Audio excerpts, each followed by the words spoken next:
gathering of people that are here, the priests that are here, Father and Father Jarvin. I suppose the other thoughts that I have are my own family. I suppose in a very special way too, the young men that I've been with, so many of them, you would say, went to the wall.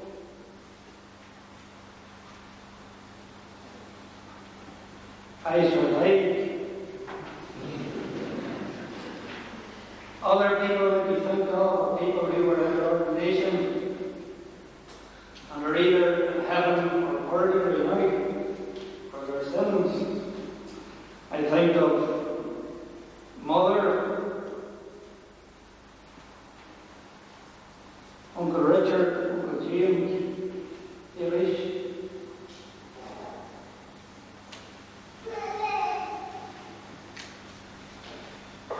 I think of Dada, I think of Robert,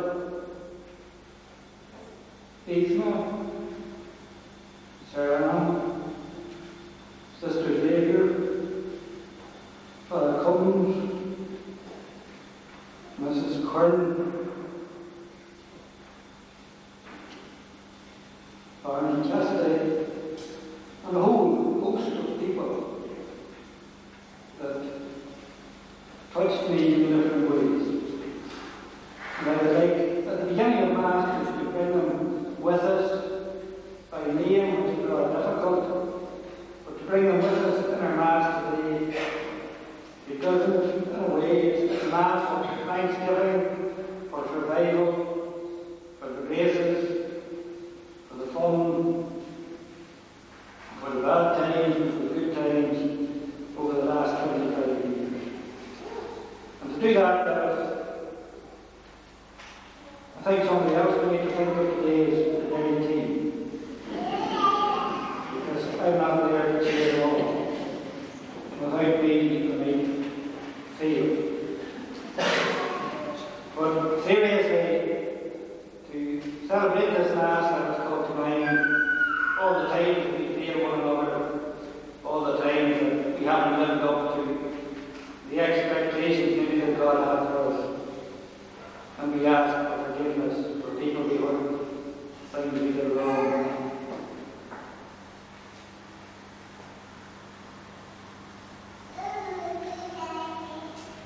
And I confess to Almighty God,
her and to give them the oil of gladness.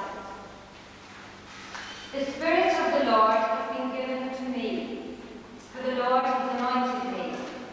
He has sent me to bring good news to the poor, to bind up hearts that are broken, to proclaim liberty to captives, freedom to those in prison, to proclaim a year of favour from the Lord, a day of vengeance for our God, to comfort all those who mourn, and to give them for ashes a garland, for mourning robe the oil of gladness, for despondency praise.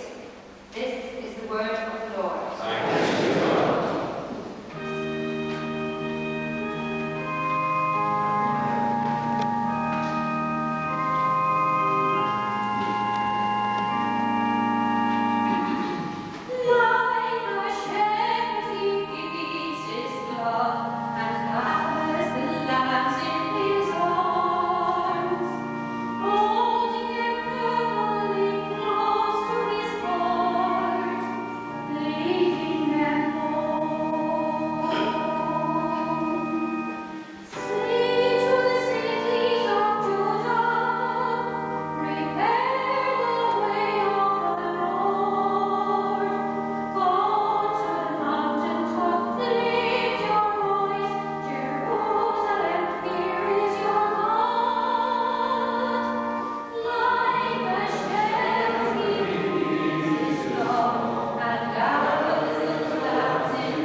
A reading from the second letter of St. Paul to the Corinthians.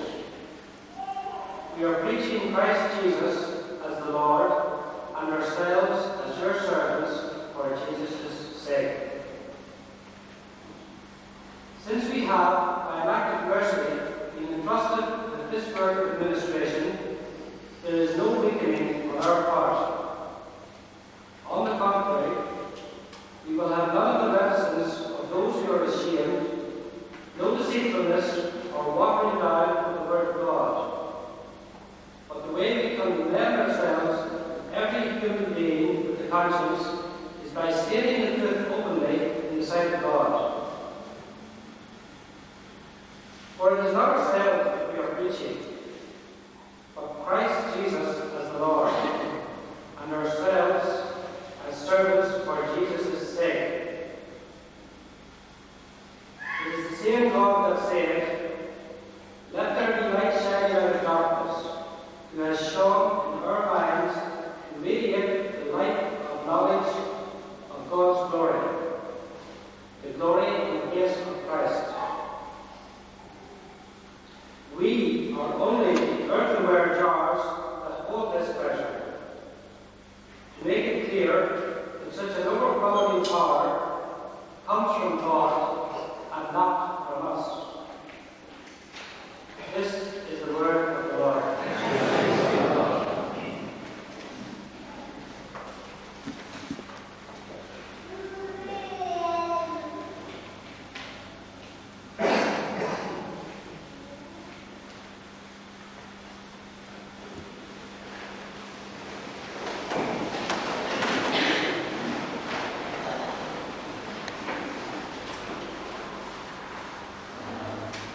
Hallelujah, hallelujah.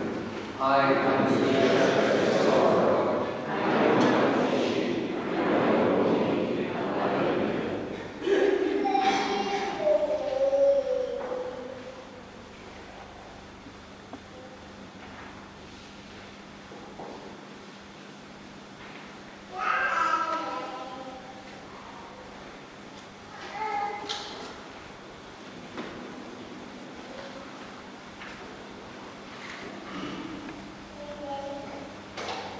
The Lord be with you. And also with you.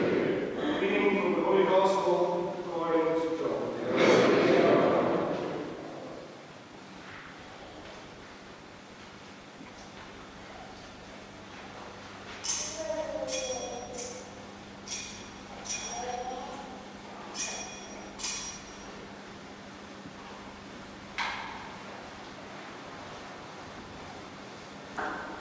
Jesus said, I am the good shepherd.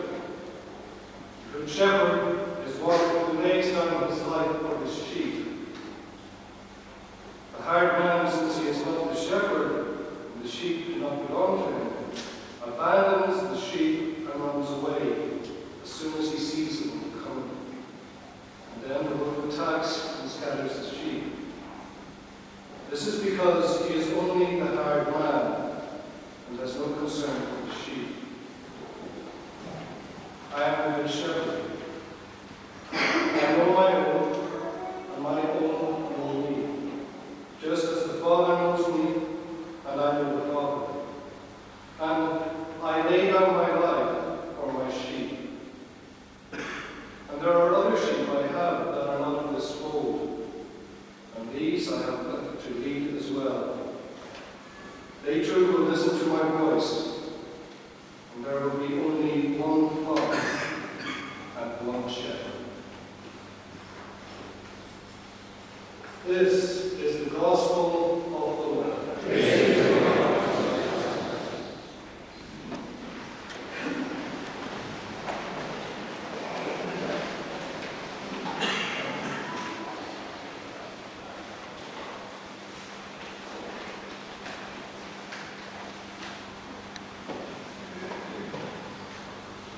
Last Sunday afternoon, around the same time, a large crowd gathered in the church of the Jubilee in Banquet to thank God for Father Paddy for 25 years of ordination and to celebrate that day. A number have returned here today. That was a celebration of the church family, parish family, who really did their parish priest part. So today we've gathered here in the Church of St. John for a family celebration to recognize the death of Father Paddy, his forebears, his grandparents, his parents, his brothers and sisters, his aunts and uncles.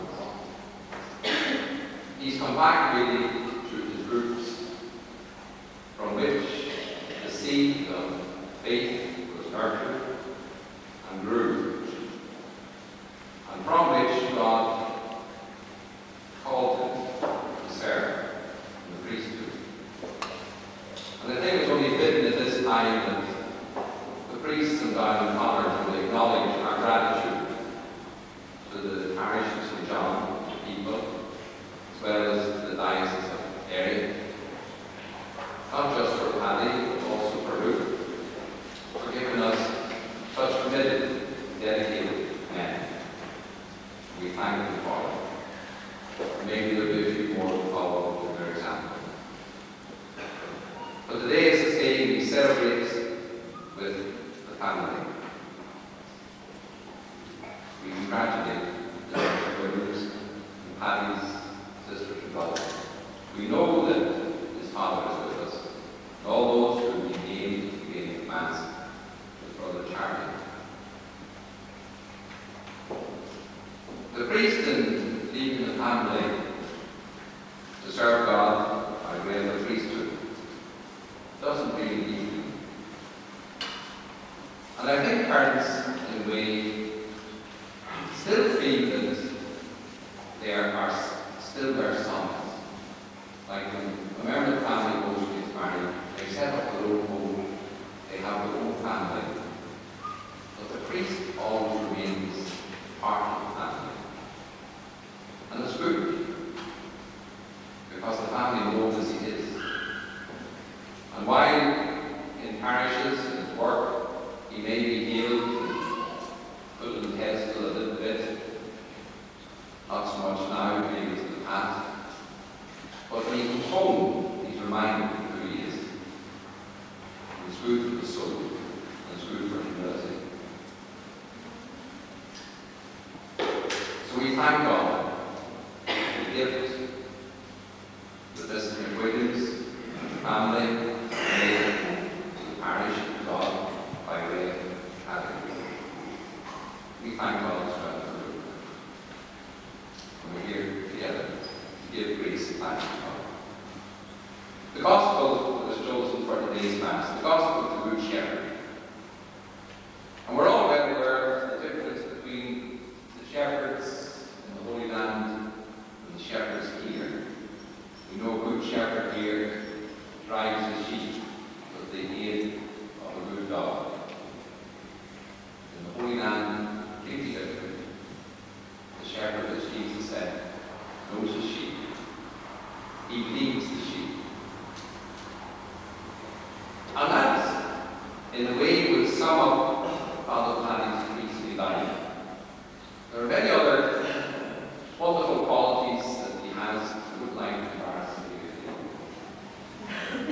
But one certainly is that he does not drive the bike. He leads. Forever since I have known him, Paddy would never ask anyone, whether the priest, lay person, or parishioner, to do anything that he would not be willing to do himself. Whether that was mixing concrete, setting bricks, excavating, no matter what it was. And in that way he followed what St. Luke said of Christ when he was talking at the beginning of the Acts of the Apostles, where he said that Christ came first to do and then to teach. And so it's that quality, especially, and that gift, that we thank God for, and we trust that he will continue to lead by example. I often thought, while we refer to Jesus as the foster son of Joseph the carpenter, and we would imagine that he was very much involved in carpentry work, but yet, looking at the Gospels, we see no reference hardly to that at all. I have a feeling that Christ spent a lot of his time out in the fields. He could be more described as a farmer rather than a carpenter. And all the examples and the parables that he gives us would lead us to think that. And while Paddy has always dedicated himself as the shepherd of the souls of the pastor, his roots are still very much in the soil. And it's a wee bit frightening sometimes if you're in the car with him going on a journey. You can get a little bit anxious about your safety. Not that he doesn't drive, I'm not saying he doesn't drive carefully. But he misses nothing. There's hardly a cow, there's hardly a sheep, there's not a stretch of land that he doesn't see and pass some comment on. And we think for 25 years of his priestly life, he has worked solidly, dedicated, with tremendous commitment in the concrete jungle, if we could refer to that, in the city of Belfast. Please God, he can look forward to be a real pastor, not just to the needs of the people, but also to get his feet into the wedding schools, be able to walk about through the barn, and really experience God's presence in God's creation. So we congratulate him on this day. We wish him every health and blessing. And we trust that his example and his dedication, his commitment, may inspire more of the family. I'm sure there are a few here who well follow his footsteps. I'm sure that's Paddy's prayer that they will. I'd just like, on behalf of all of us here, to thank the McWilliams family again for Paddy and for thank them for Paddy. Thank you. I didn't think so when he asked me, it was a week ago, to preach, but I do thank him for the privilege of being here to celebrate this wonderful day with you all.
May these and all the faithful departed rest in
human hand, it will become our spiritual grace.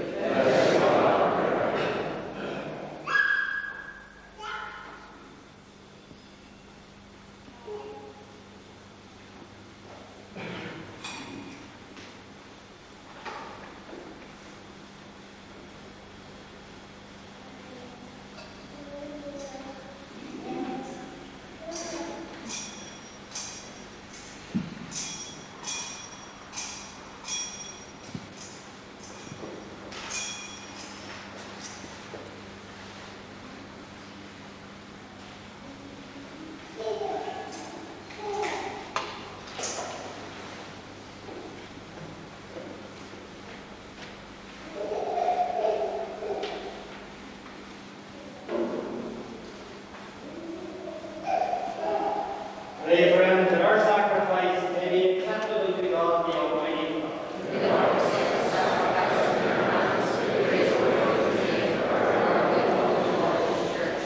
Lord, in your mercy, accept our gift. Help me to fulfill the ministry you have given me in spite of my overworkings. Grant this through Christ our Lord. Amen. The Lord be with you. Lift up your heart. Let us give thanks to the Lord our God. Father, all powerful and ever living God, we will always everywhere to give you thanks. We joyfully proclaim our faith in the mystery of your Godhead.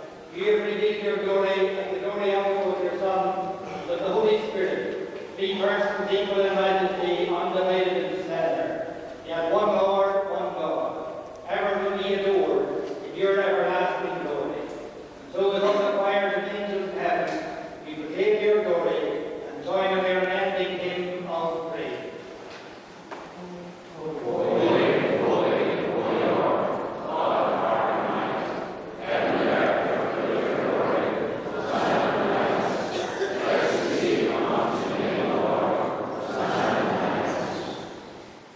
Come to you, Father, with praise and thanksgiving through Jesus Christ, your Son.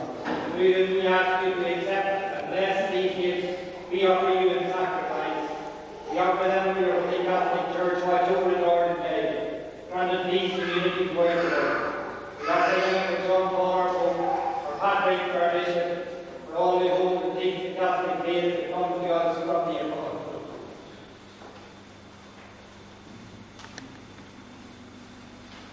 Remember, Lord, your people, especially those for whom we now pray. Remember all of us gathered here before you.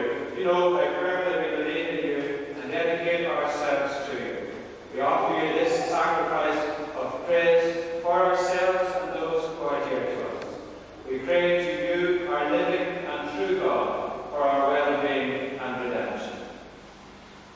In union with the whole Church, we honor Mary, the ever Virgin Mother of Jesus Christ, our Lord and God. We honor Joseph, her husband, the apostles and martyrs, Peter, Paul, Andrew, and all the saints. May their merits and prayers gain us your constant help and protection. Father, accept this offering for your whole family, and with your peace in this life. Save us from crime and damnation. Count us amongst those you have chosen. Bless the fruit of our offering. Make it acceptable to you, an offering in spirit and in truth. And let it become for us body and blood of Jesus Christ, your only Son, our Lord. The day before he suffered, he took bread in his sacred hands, and looking up to heaven to you, the Almighty Father, he gave you thanks and praise. He broke the bread, gave it to his disciples, and said, "Take this, all of you, and eat it. This is my body, which will be given up for you."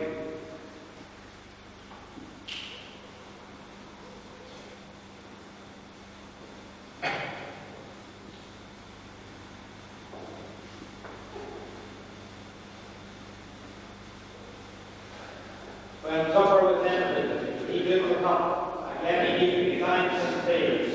He gave the cup to his disciples and said, "Take this, all of you, and drink from it. This is the cup of my blood, the blood of the new and everlasting covenant. It will be shed for you and for all, so that sins may be forgiven. Do this in memory of me."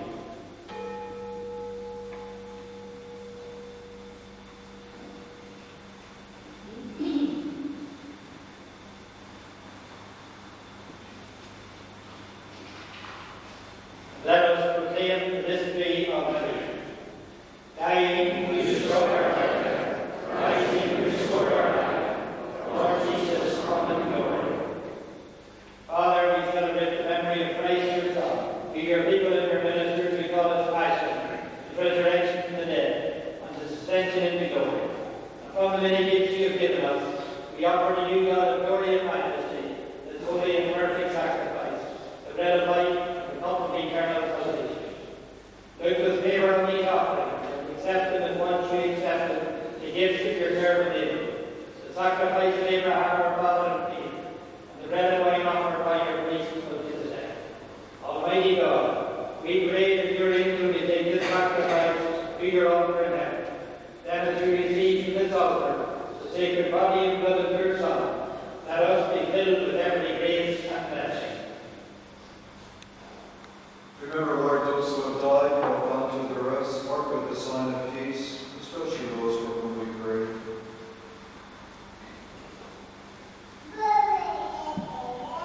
Ladies of all who sleep in Christ, find their places, life, happiness, and peace through Christ our Lord.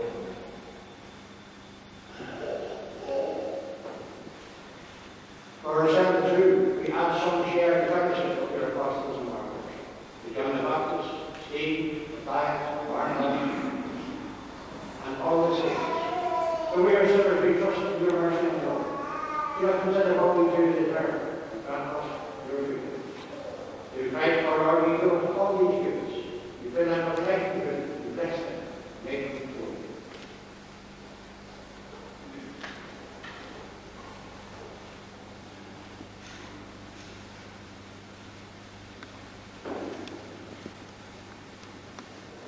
Through him, with him, in him, in the unity of the Holy Spirit, all glory and honor is yours, Almighty God, forever and ever.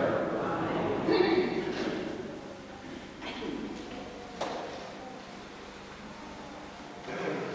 And let us pray for the coming of the kingdom of Jesus Christ.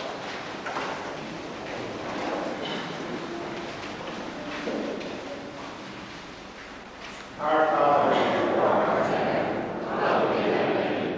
Thy kingdom come, thy will be done on earth as it is in heaven. Give us this day our daily bread, and forgive us our trespasses, as we forgive those who trespass against us. And lead us not into temptation, but deliver us from evil. Deliver us, Lord, from every evil, and grant us peace in our day. In your mercy, keep us free from sin, and protect us from all anxiety. We wait in joy of hope for the coming of our Savior, Jesus Christ. Lord Jesus Christ, you said to your apostles, I leave you peace, my peace I give you. Look not on our sins, but on the faith of your church, and grant us the peace and unity of your kingdom, where you live forever and ever. Amen. The peace of the Lord be with you all. And also with you. Let us offer each other a blessing.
Jesus Christ, who was dead and love, mercy, be your body, and give your blood. Let us not bring us condemnation, but help in mind and in love.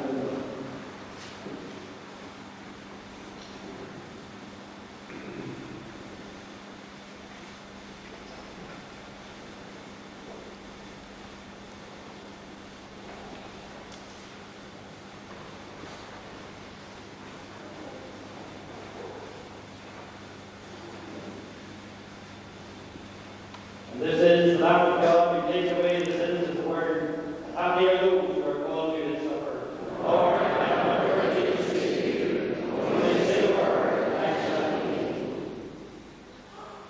May the body and blood of Christ bring us all to our lasting life.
Amen.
priest a prayer on Sunday night. People ask a great deal of their priest, and they are right. But they should understand that it is not easy to be a priest. He has given himself and all the art of youth, yet he still remains a man. And every day the man in him tries to take back what he has surrendered. It's a continual struggle to remain completely in service of Christ and of others. A priest needs no praise or embarrassing gifts. What he needs is that those permitted to his charge should, by loving their fellows more and more, prove to him that he has not given his life in vain. And as he remains a man, he may need once in a while a delicate gesture of disinterested friendship. Some Sunday night he is alone. Tonight, Lord, I am alone. Little by little, as times died down in the church, the people went away, and I came home alone. I passed people who were returning from a walk. I went by the cinema that was disgorging its crowd. I skirted cafe terraces, where tired strollers were trying to prolong the pleasure of a Sunday holiday. I bumped into youngsters playing on the footpath. Youngsters, Lord, other people's youngsters, will never be my own. Here I am, Lord, alone. The silence troubles me. The solitude oppresses me. Lord, I'm nearing 50. A body made by others, ready for work. A heart meant for love. But I've given you all. It's true, of course, that you needed it. I've given you all, but it's hard. It's hard to give one's body. It would like to give itself to others. It's hard to love everyone and to blame no one. It's hard to shake a hand and not want to retain it. It's hard to inspire affection, to give it to you. It's hard to do nothing to oneself in order to give everything to others. It's hard to be like others, among others, and be of them. It's hard always to give without trying to receive. It's hard to seek out others who will unsought oneself. Hard to suffer from the sins of others, and yet be obliged to hear and bear them. It's hard to hold secrets and be unable to share them. It's hard to carry others and never, even for a moment, be carried. It's hard to sustain the people and never be able to lean on one who is strong. It's hard to be alone. Alone before everyone, alone before the world, alone before suffering, death, sin. Some, you're not alone. I am with you. I am you. For I needed another human being to continue my incarnation and my redemption. Out of all eternity, I chose you. I need you. I need your hands to continue to bless. I need your lips to continue to speak. I need your body to continue to suffer. I need your heart to continue to love. I need you to continue to save. Stay with me, son. Here I am, Lord. Here is my body. Here is my heart. Here is my soul. Grant that I may be big enough to reach the world, strong enough to carry it, pure enough to embrace the Lord, wanting to keep it. Grant that I may be a meeting place, but a temporary one, a road that does not end in itself, because everything to be gathered there, everything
thy hand that we are over.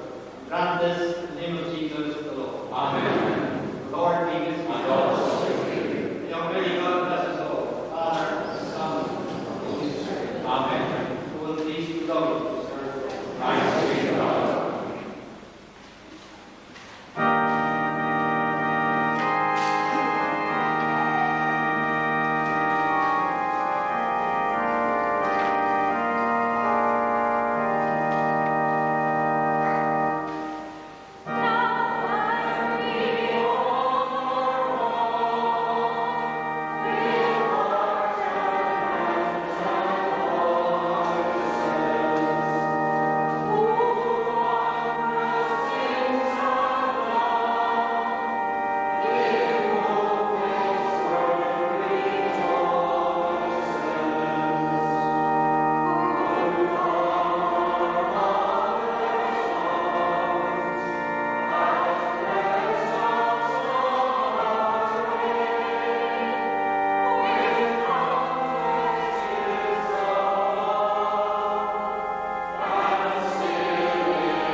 Something like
right, Father, look, just come a wee bit closer.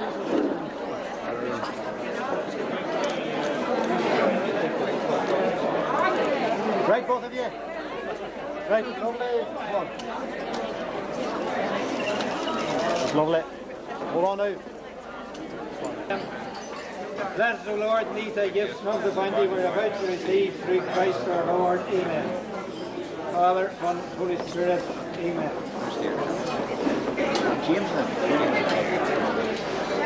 Ladies and gentlemen,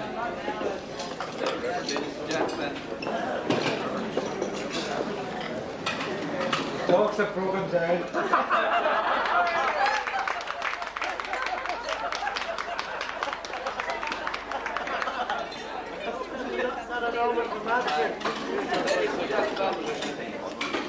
If I could have your attention just for a few minutes.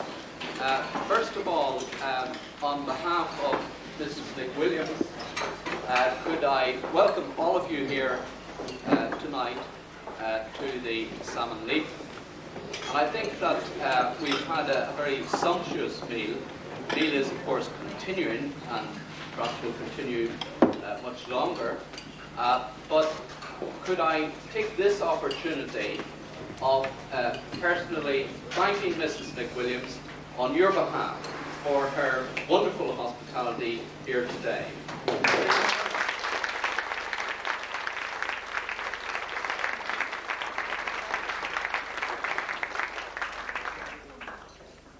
It's now the appropriate moment, I think, I was going to say to call upon the bride, but in this instance, to call upon Father Paddy to cut this wonderful cake for him in celebration of his Silver Jubilee. Father Paddy, would you please come forward? Thank you.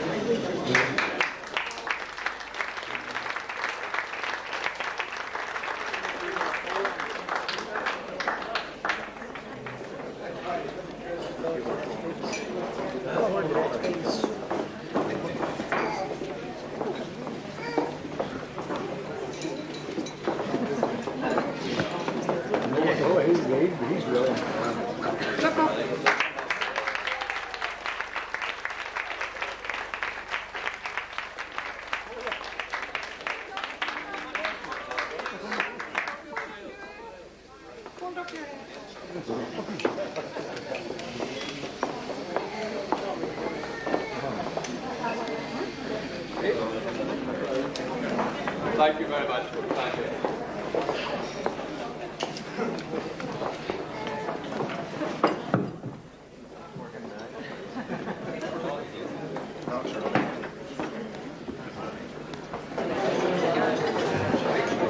Reverend Fathers, Reverend Sisters, Your Honour, ladies and gentlemen, I'm now happy to introduce some members of the party here tonight to address you. The first person whom I'm anxious to call upon, and who is equally anxious to be called upon, is Mr. James McWilliams.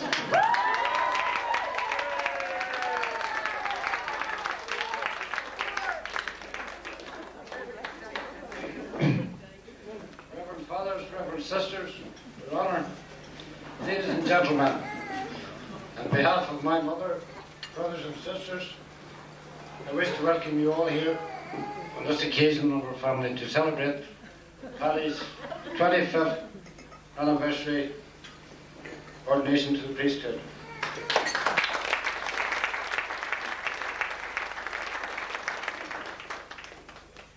Paddy, you may know, or need to be reminded, is the fourth oldest or the eighth youngest in our family, depending on whether your glass is half full or half empty. Needless to say, we're all delighted so many of you, a close friend of the family, could come here with us today. You being here certainly brings added joy and pleasure to the occasion.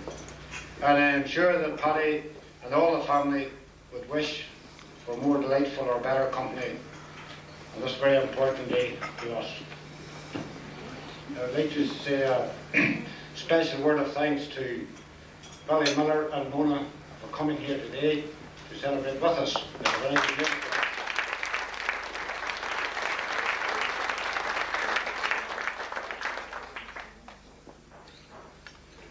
I don't want to go into too much detail as regard the family history and influence which shaped Paddy. Enough to say that despite all the anxious moments here and there on the course to get him where he is today,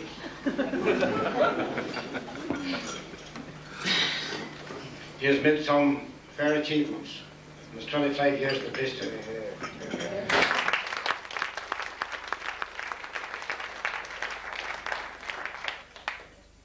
His early behaviour before his ordination just wasn't.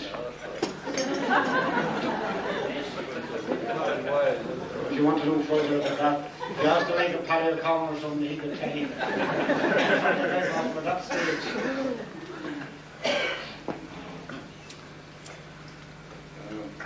Thankfully, it hasn't been a great expense to us. He seems to have a knack for raising the bob or two on the side himself.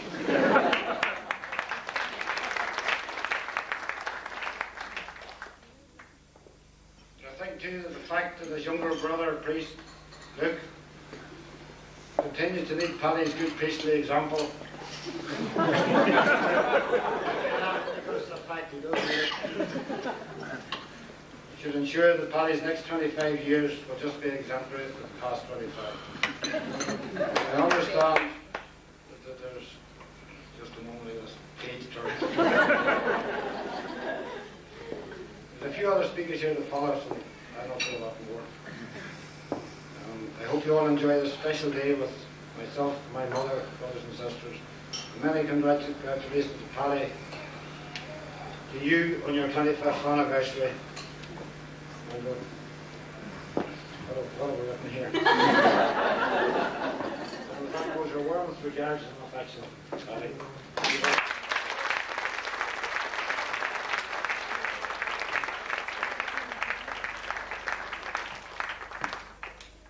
Thank you so much, James, for those very eloquent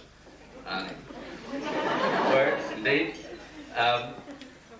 I was just reminded there by Ian Canavan, his intervention about the talks breaking down.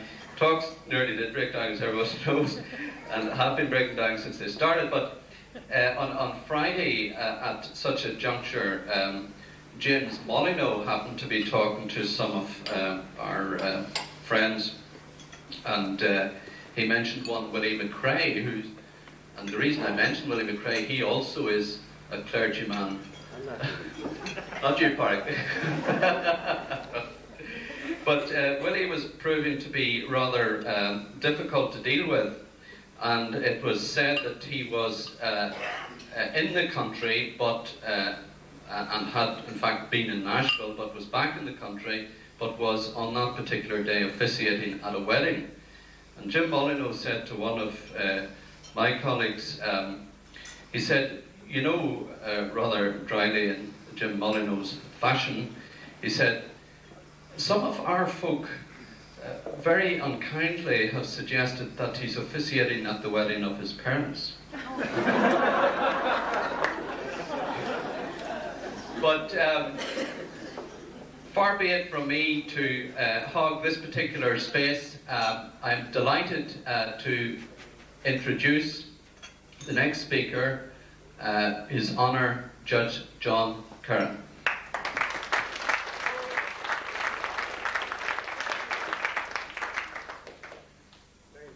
Reverend fathers, reverend sisters, and friends,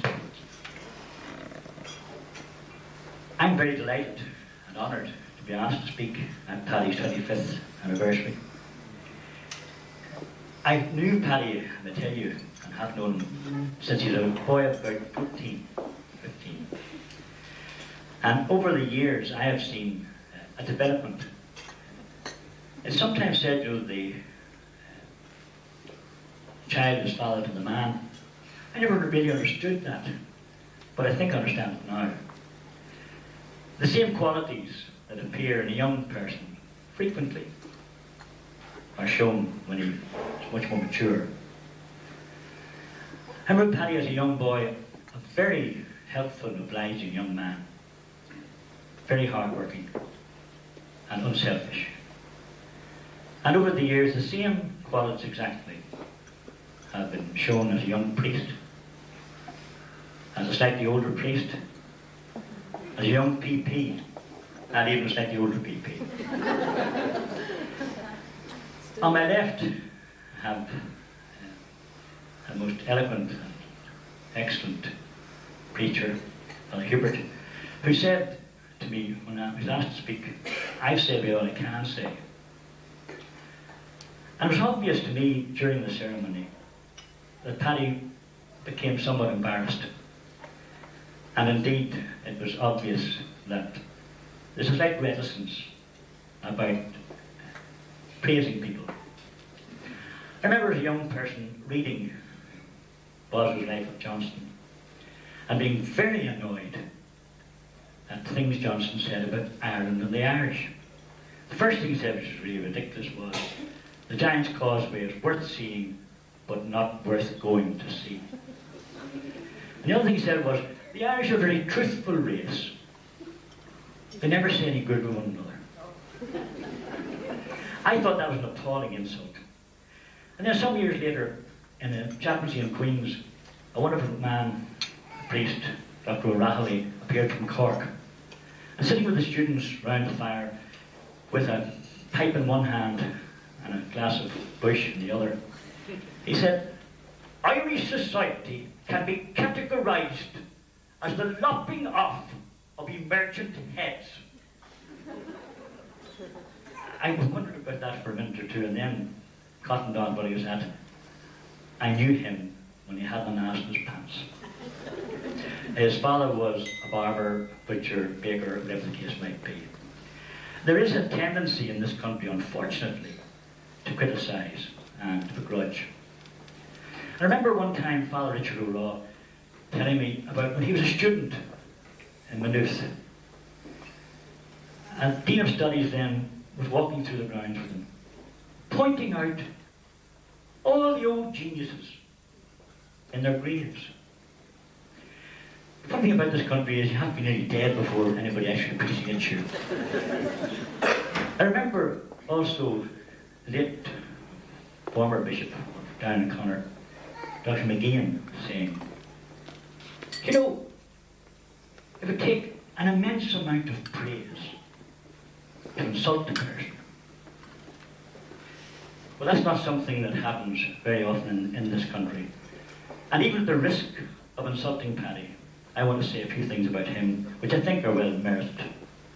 First thing is, it's been quite obvious from the first time I've ever heard him preach, ever seen him conduct services in his churches. He has a rapport with the people, with young people, with the old, the infirm, the unemployed, the poor people who are just poor in spirit, just depressed. Whether or not they happen to have money, that's not the issue. And it's obvious in addition that he has a sort of practical Christianity. When he moved up to Poleglass, his first thought was to get somewhere to say Mass. And having established the Mass and the liturgy and the attendance at church and all those things, then his feeling for the ordinary people, the poor, the unemployed, the depressed in that area, led him on to bigger things to evolve this extraordinary plan of putting a centre into a depressed area. Some priests in their lifetime are fortunate enough to build schools. Some build churches. But Paddy's breathed life and heart and hope into a depressed and deprived and discriminated against area of the city. And he has made government ministers and others, and local councillors and everybody else, by a combination of cajolery, threats, abuse, and generally prodding them into action. It's made them see that only the best is good enough for his people in Poleglass. And all of that has led to developed a spirit there. He's been a catalyst. He's got around him a committee. He's got committed people like Jerry and Eileen, Aidan Canavan, people who are prepared to work with him shoulder to shoulder to establish something new. And it seems to me that in years to come, the Dairy Farm project will be a testament to Paddy's attributes, which he showed as a very young man playing football for Balliern. I saw Paddy playing football for Balliern in the days gone by. Now, he wasn't a skillful player, and he wasn't a crafty player. He didn't compare with the O'Connell, nor even that rough diamond of a fellow from Valencia Island. He hadn't the skill, the guile, and the poise of Sean O'Connell. But he was the sort of person who, if you had got a ball in your hand, would stick to you like a leech. You couldn't shake him off. He'd think he was in your back pocket. He was an absolute gurrier. You couldn't get rid of him. And in the last number of years, he's proven just exactly that to a number of government ministers, to a number of people, as far as the Secretary of State even. He's just proven a person who you couldn't shake off. You eventually have to cave in because he won't stop. And he has never stopped, never will stop. At the end of it all, it seems to me that he's achieved an immense amount. But it's not in physical buildings that I think his great worth lies. It's in the heart and the sympathy and the thought that he has for the people. That's the cornerstone of all he's done. I congratulate him. I thank him for all he's done. And on your behalf, I would like to extend to him every good wish for the next 25 years. I have no doubt that he'll not stop. There'll be no stopping him. Thank you, Paddy.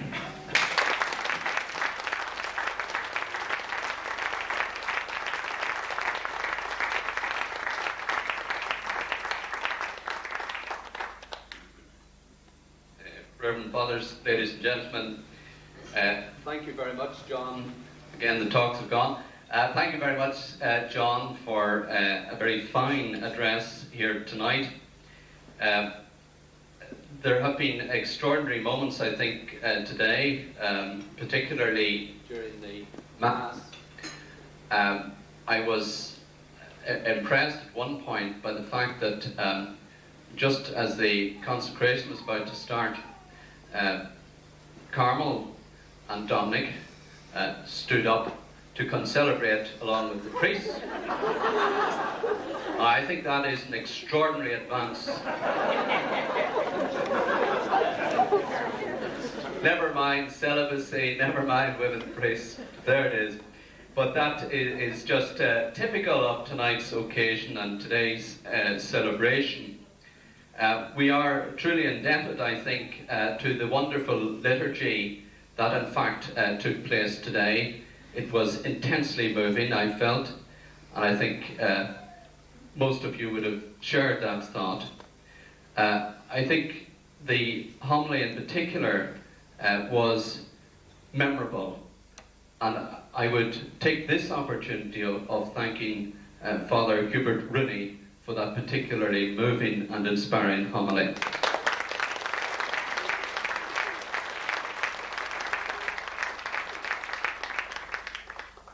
I asked him if he wished to say a few words here tonight. He said, no, I've said everything I was going to say. And I think that's very typical of the man, his modesty in relation to what he said today. But it gives me great pleasure to ask the man of the moment, that extraordinary person, Father Paddy McWilliams, to say a few words tonight.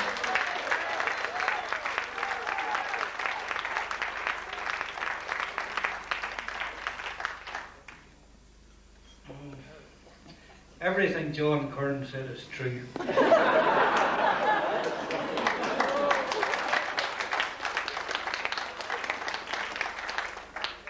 First of all, I would like to just thank all those people who made it happen in the church for us.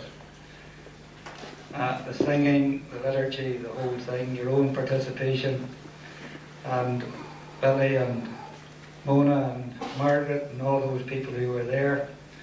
It was delightful to see them. The more it was a tremendous shock to me to see different faces in the church. It was even a worse shock when I saw people from Poleglass. I don't know how they got here today because they shouldn't have been double booked.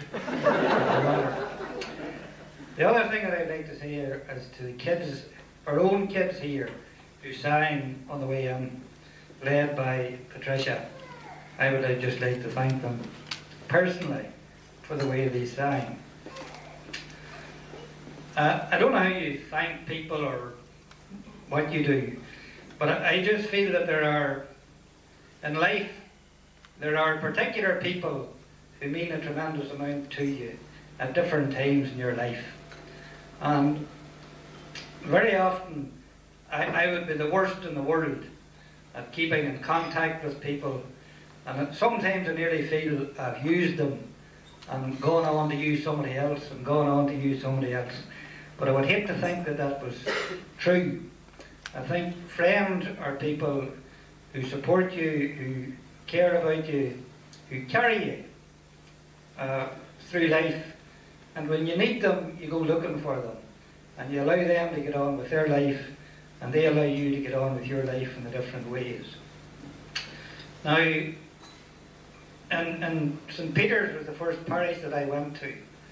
And the first people that I met there, who were a support, and always have been a support right to today, is Eileen and Sean McGuinness, who are there with us.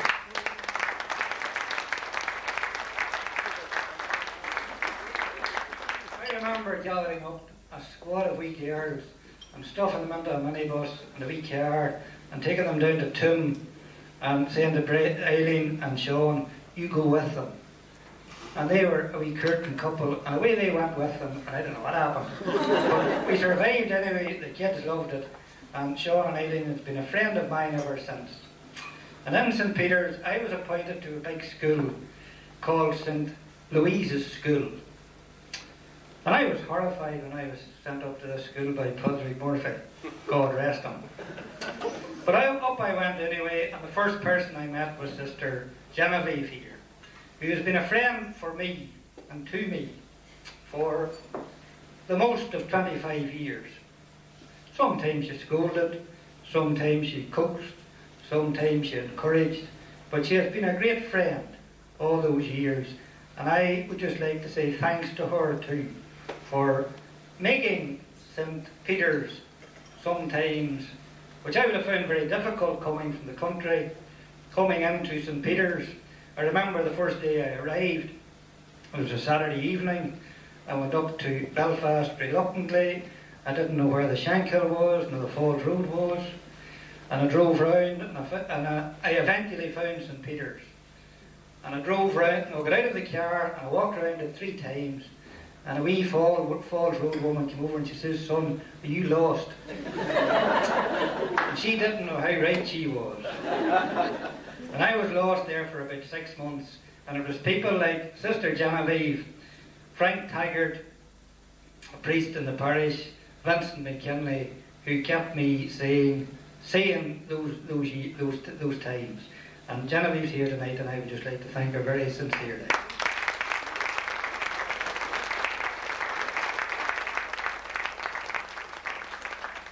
Then I moved up to St. Agnes's, and I became a sort of a star overnight.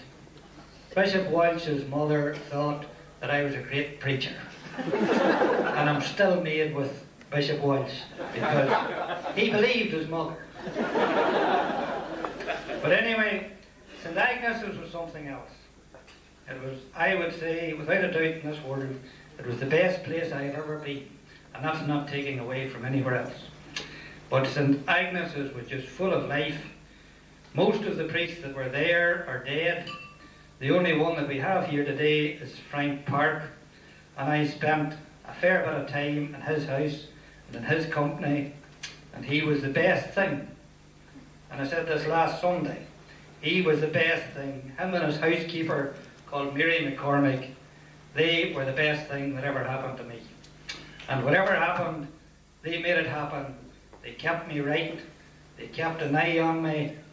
He rang my mother and told me when I was stepping out of place. He did all those things, but he And all the priests were the same in St Agnes's. It was a beautiful team experience, and it was a lovely time for me as a wee young priest, and I thank them very sincerely.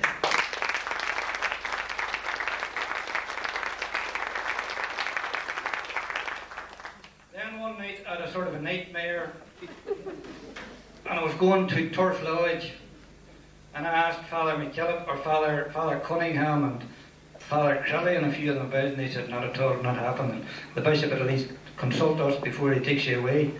But he didn't. He sent a wee letter to me and said, "You're innocent to Holy Trinity." And up there I met P.J. McKillop. He was a bit of a countryman like myself.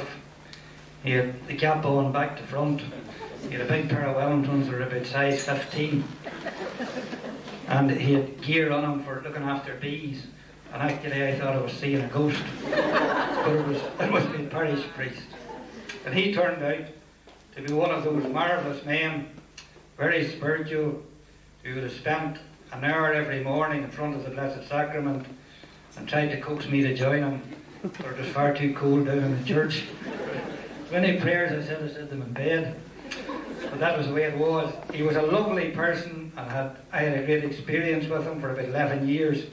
And there's somebody here today, Rita McBride, who was the principal of the girls' school there at that time, and she was something else too, and a tremendous support, a tremendous encouragement all those times, when times were bad in 1972, 73, 4, 5, 6, 7, when they were killing all around them and the soldiers were everywhere, and if you put your nose around a corner, a paratrooper made a blowing it off for you. They were bad times in that area. But the people of Turf Lodge, we might have a bad reputation, but they were some of the finest people I would say I'd ever meet. And I just thank God for the fun that we had. We built a youth club there by voluntary labour, this massive building, and that's when I started my building career, if you like. We built it by voluntary labour, and I would say in the 9 or 10 or 12 months that we were building it, we never had better crack. We worked on Sundays, we worked during confession time. P.J. McKillop was coming down looking for a curate and couldn't find him. And it was really something else, but it was a great time really. And again, I would like just to take this opportunity of thanking all those people who made it happen for me in Turf Lodge. Willie Power, John Joe Brenning, the Hawkins. There's a whole squad of people who were marvellous people then. And then I was sent one day to Rome by Kevin Donnelly, who was my second parish priest in Turf Lodge. I broke him in and then I left him. But he sent me to Rome, and while I was in Rome, Bishop Philbin was running around looking for me. Didn't even know it was out of the parish, never mind out of the country, and told me that I was going to Polglass. And he gave me this message at 5 o'clock in the morning on the phone. And I thought personally the wee man was off his head. But anyway, the only number I could think of ringing was Kevin Donnelly, and I rang Kevin. And I told him this story, and Kevin said, "It's possible, you were talked about, you'd be the right man for it, but there's no way the bishop will ring you at 5 o'clock in the morning." So Kevin thought that I had been drinking some wine that I brought home from Rome. And he said, "Son, I'll come down to you." So I assured Kevin that he didn't need to come down. And he said, "Well, will you do me one thing? Will you ring the bishop first thing in the morning and ask him did he call you at 5 o'clock in the morning?" So me, like the idiot that I was, I lifted the phone and rang Bishop Philbin, and I said, "Bishop, did you ring me at 5 o'clock in the morning?" And he says, "Oh yes, I did. What are you worried about?" Well, I says, "Bishop, to tell you the truth, I thought it was a nightmare I had." Oh, he said, "No, don't take it like that, don't take it like that." So that's how I started there. I arrived in Polglass. There were no houses, there was no house, there was no church, there was no investments, there was no anything. And the people who were my support then were Brady and Shimmy White, who lived in Glengoland. And I had met them in Turf Lodge when Brady thought I was a bit thin, no longer thin. When Brady thought I was a bit thin, and she said, son, you come on around to my house and I'll feed you. And I used to go round to Brady, and Brady made the best fry in Ireland, and I ate away and loved it, and became friendly with Brady and Seamus. And a lady called Mrs. Core, who's not here today, she lives in Limerick. And I actually lived in their house for about 8 months. I lived in their house, I lived off them. The first Christmas night I was in Poleglass. I walked round to their house, I lifted their crib and carried it round to Poleglass. And that's where it all started. And from there, I have run into many good friends from Poleglass who are sitting down here, who have made all sorts of things happen. I ran into Jerry and Aileen McKinney in those early days, and we were very enthusiastic about making our marriages better marriages, and we did a lot of work and touched a lot of people. And then I ran into Paul Sweeney, who's a dairy man, came to Belfast, and that's where Glenwood and all these things came from. And then somebody touched the conscience of Aidan Canavan, and he said he would love to help. And we broke his arm, and we're going to hold on to him forever and ever and ever.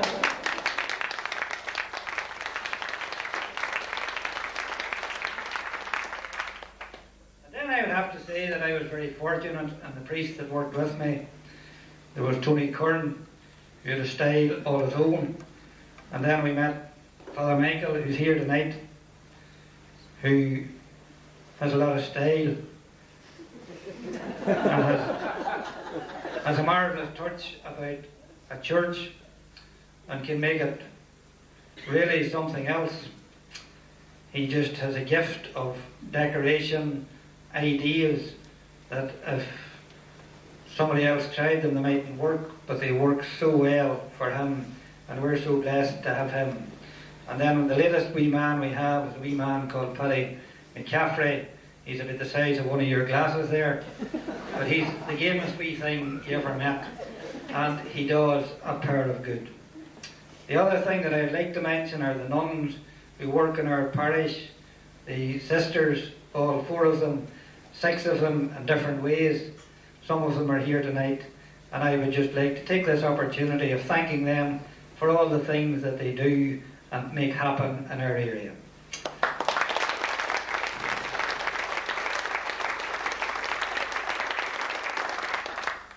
But it's very difficult in a day like this not to mention my own family connection. Uncle Richard, who passed away some years ago, was a priest in our diocese, was a tremendous example to us all, who was hard-working, aggressive, pushy, a great man in his own way, had a sort of insight into the future and had vision that was good to have and that he used to the best of his ability, and his fruits are still to be seen in different things he did throughout the diocese. And we miss him. He died young, really, when you look at Frank Park and people like that who are still around. Only call him Frank. I'll go to your funeral.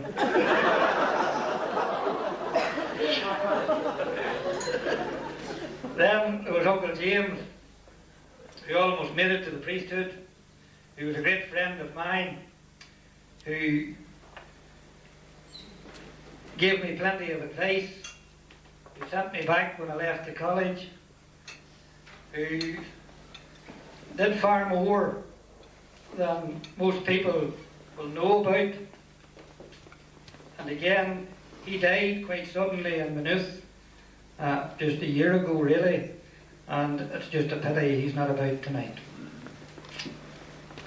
The other people, the only 2 that are left, is my own father, who's away too. Well, all I know about cattle and I know a lot. I think I do, I'll go to buy them and then I know nothing. I have to send for Billy Miller and he doesn't turn up.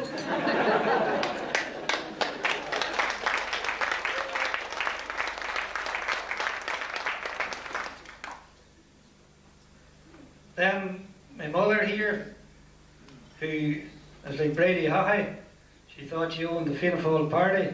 My mother thinks she owns me. And she's my advisor, and she's my scolder, and she's my preacher, and she pulls out different bits of things that she's read, and she says, did you read that? And don't be saying that, and do this, and do that, and you say in your prayers, you say Mass today. Who are you going on holidays with? I have a kid now, I don't answer.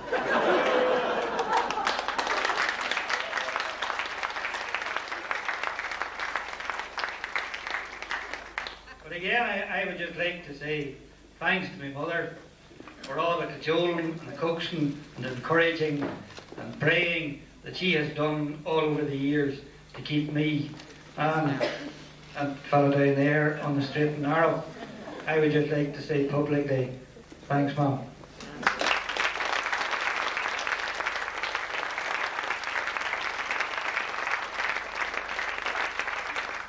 I'm going to finish very soon, but there's just one person I would hate to stop or sit down and not mention, and that's Frankie McNally. Frankie McNally is that white-haired woman sitting over there beside those two priests, and Brady and Seamus White. Brady has been a great friend of mine for 25 years. I think I met her in St John's Club years and years ago. And then I went to her house and she has kept me on the straight and narrow since.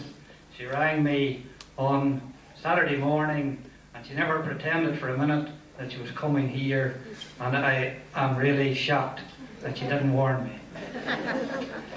Stephen McBrearley, who's sitting over there too, Stephen came to me one day and he said, I would like to go on and be a Christian brother, and says, I, for God's sake, Stephen, go the whole way and be a priest. There he is now.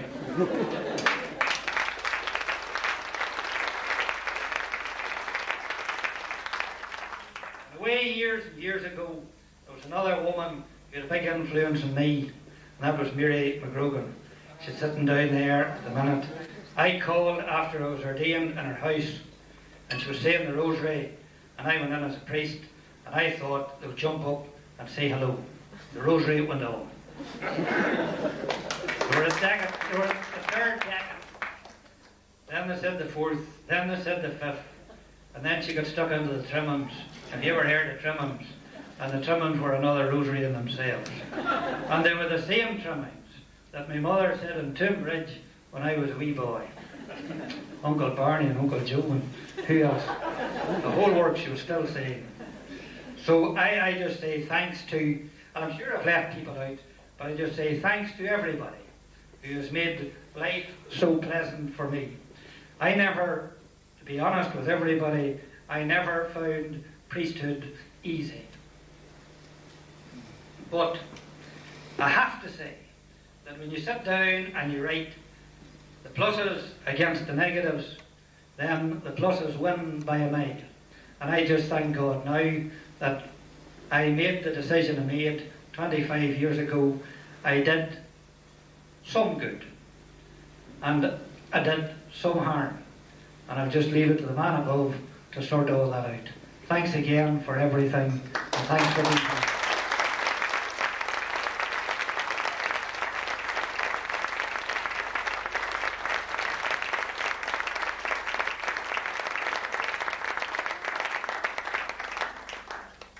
I would hazard a guess that the man above will give a favourable judgment.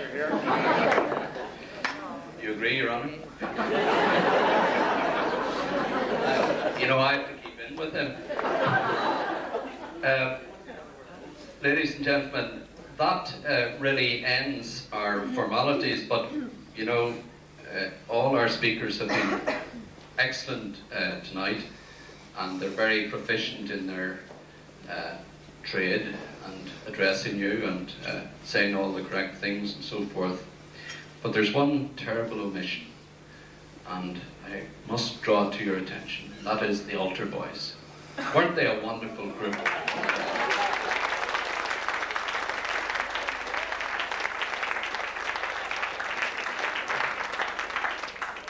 And didn't they do the gong very well?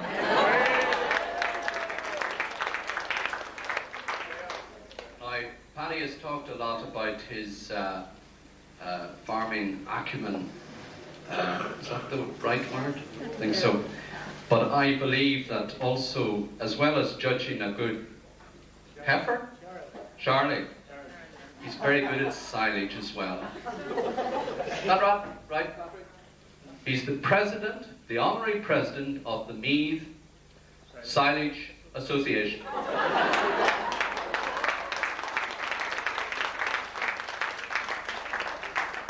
So he's a man of very many parts indeed. And of course, one always suspected that he had much greater talents than simply that of a pastor, a spiritual pastor. Ladies and gentlemen, we've, I think, had a very enjoyable night. There will be further entertainment, I guarantee that to you. We will have a sort of cabaret. Unfortunately, despite Doug Archer, the US consul's greatest powers of persuasion, we haven't got Tina Turner here tonight for Paddy. But we may try to substitute for Tina Turner. Thank you very much indeed.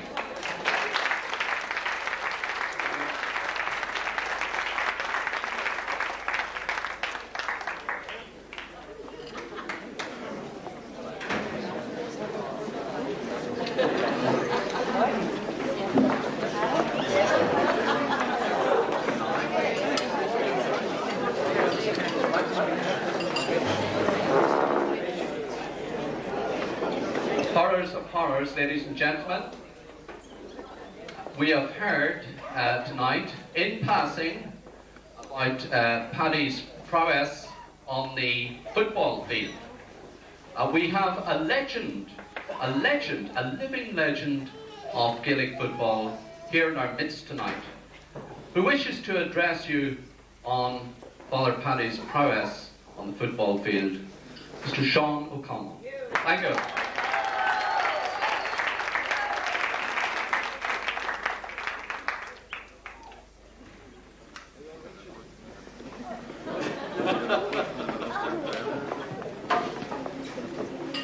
Reverend Fathers and Reverend Sisters, ladies and gentlemen. Just one question for Father Paddy. How do you be 25 years in Belfast and not have a Belfast accent? Anyway, I don't think he's lost the, we're just listening there, the Derry touch there. I was also a wee bit in awe of the power of the man. I think you know the old story of the fairly remote place away down in the south of the country somewhere where at a certain wake anyway there was a very heavy downpour of rain and there was an umbrella introduced anyway and the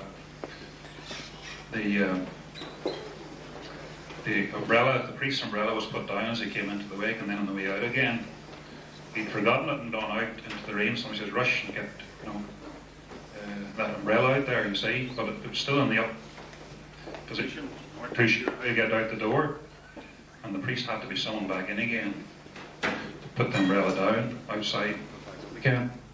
And the comment was, tremendous the power they have, you know. So it is in awe that I stand before this man this evening, because I'm sure you as witnesses heard, just as I heard, the one regret, if it was a regret that this man had in the early part of the ceremony, was he said that Derry, he was praying I think for Derry, they were away playing Monaghan and Castle Blaney, and as I recall he said, and I would need to be there with them, because if I wasn't there they wouldn't do so well. And now at half time I got a report through that it was 10-1 for Derry. Now, what kind of power, I ask you, could turn that around into a 17-all draw so that he can be at the replay?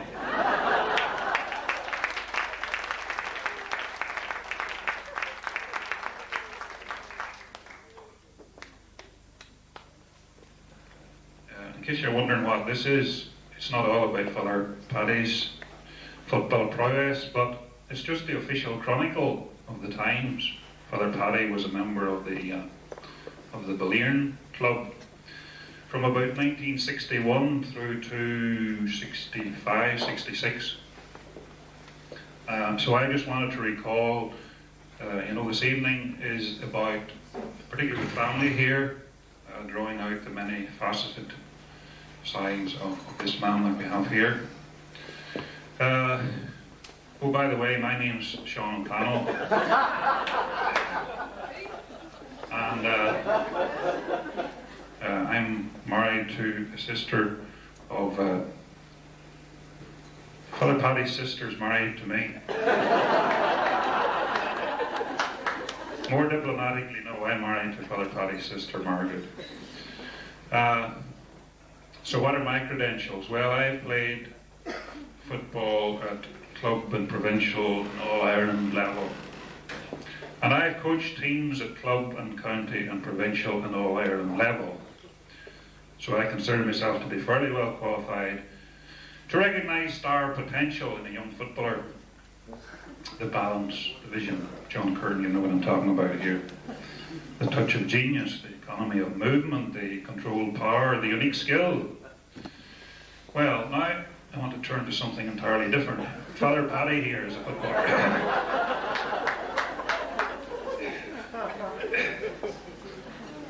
Could I take you back first, Father Paddy? Some of you won't some of this. In fact, I better plead the Fifth Amendment here. You don't mind, Judge? Because I could get in trouble here. I hope you'll take all this in good heart, Father Paddy. Anyway, back to St. Colum's College, famous nursery of Gaelic footballers. I went to St. Colum's, Father Paddy went to St. Colum's, James, I think, went to St. Colum's, Colin Mullen there went to St. Colum's, and anything worthwhile around here went to St. Colum's. Incidentally, who arranged the places here? I was faced at this table with a down man over there, and Father Robin, another down man over here. Was that deliberate? Anyway, the year was 1958 or thereabouts, and in the county scene, Derry were doing well until they met a certain team who's well represented over here. Jock Hoffey playing for Dublin, the opposition. That was a rather sore point. Anyway, we'll not go into that. That was the year anyway, and in the build-up to that, I think there was intense rivalry between Derry and Tyrone. And that rivalry exhibited itself within the walls of St. Colum's as well. So Father Paddy here, Paddy Ignatius they called him, he was captain of one of the teams in the internal league competition in St. Colum's. And just another wee aside in case you think it's just football and church. That same year, I think he was a unanimous choice of the administration there for a very high-powered post in the college. He was the college librarian. Can you believe it? Hey. Jude Collins was there as well. He was a prefect as well. These are all Paddy's friends. I think they were running the place, in power. Anyway, he was, because of the intense rivalry outside anyway, inside Derry and Tyrone, I think there were some very, very competitive games. Jude Collins, I just mentioned, he's the journalist in the Irish News, and I'm sure you know there, close friend of Paddy's. He was captain of probably the best team in the league, but nothing daunted. Paddy I's team, through pure grit, determination, I think, inflicted the one and only defeat on the great Jude Collins, representing Tyrone probably on that particular season. Paddy will remember all this. If you could visualise anyway, that was the situation back then on St. Colum's. But it didn't just finish on the field all the time. I'm told that Paddy I here was one of the spunkiest, hard men in the college in defence of Derry or anything relating to Derry at that particular time. These are reminiscences, Father. That's why I had to quote the Fifth Amendment. Anyway, because of this intense rivalry, Paddy, I, kind of the people's champion at that time, or a flesh and bone Cuchulainn figure, he was forced to defend the title on many an occasion down on the senior pitch. Or maybe it was an indoor contest in the junior jinx, which was a polite name for the roofless, doorless, windowless boys' toilets that we had in St. Collins at that time. You could fully appreciate anyway that this early pugilistic training was just the stuff of which future priests would be made.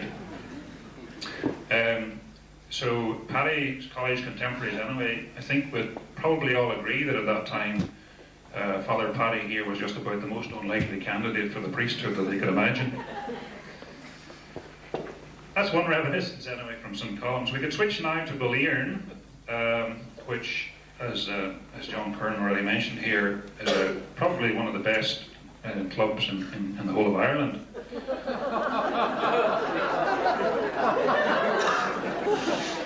With all respects to Canavan over here. Have Moira got a team, John? Or did they ever have a team? Aye. Anyway, Balliern and the Balliern Gaelic football team, North Derry, and they had a very impressive record anyway. And because Paddy was in the seminary in St. Kieran's, he was only available during the summer months, and therefore he hadn't really so much time to make an impression as perhaps the rest of us. So we could recall maybe two particular occasions from some of those summers. And in fact, there is a connection between the two particular incidents that I want to recall because they were against the same opposition. Anybody here from Slaughtneil? Nobody? Well, first, and I'm quoting here directly from the official chronicle, the history of the Balliern Club. The year was 1965. The game was the first round of the Derry County Championship. The opposition, Slaughtneil. Late in the game, and Balliern are struggling. The score is 14 points to 12 for Slaughtneil. And Paddy McWilliams gathers a pass deep inside the Slaughtneil half. He passes the ball to Paddy O'Connell, takes the return, steps off on his famous solo run close to the ground, in a straight line, lets fly one of his rocket shots, and the ball is nestling in the back of the net.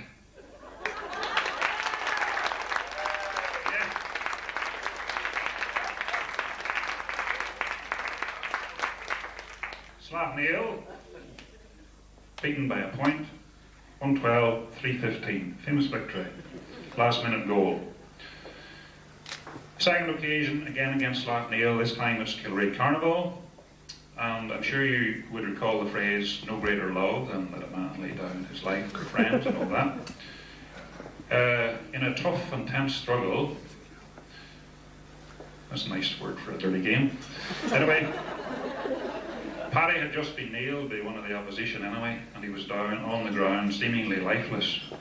Anyway, to the rescue from the touchline comes Uncle Owen. Where is he?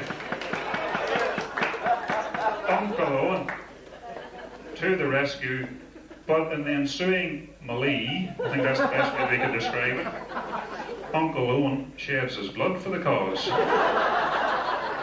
In defence of this young seminarian over here. Now, the question that is still unanswered to this very day, and I think we should get an answer to it this evening. Did Uncle Owen come in protection of Father Paddy, or did he come in defence of the young priest? Was it the priest that was being attacked or Father Paddy? That question has never been answered, whether he came in. Anyway, very good. Anyway, my task anyway here is just to bring you greetings and congratulations from those times in Balliern, particularly Balliern anyway, and many congratulations from the Balliern Club. And Father Seamus is here representing them, and Paddy is over there somewhere, and Colin Mullen is there somewhere as well, representing Balliern. So many congratulations, Father Paddy. And I'm sure we could finish by saying that football's loss has been the church's gain.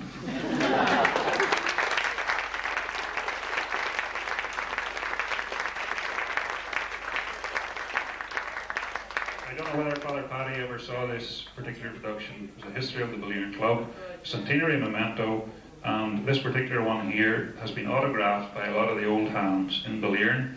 And on the front page you've got the post-war players, and on the back page you've got the pre-war players.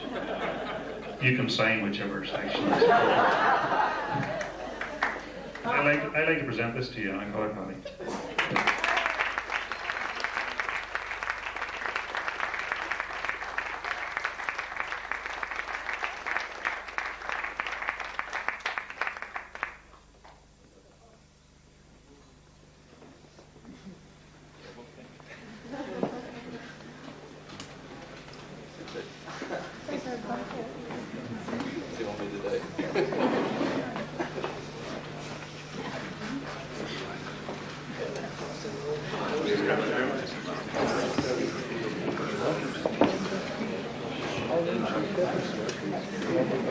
Thank you very much, Sean, for that wonderful history of Ballieren et al.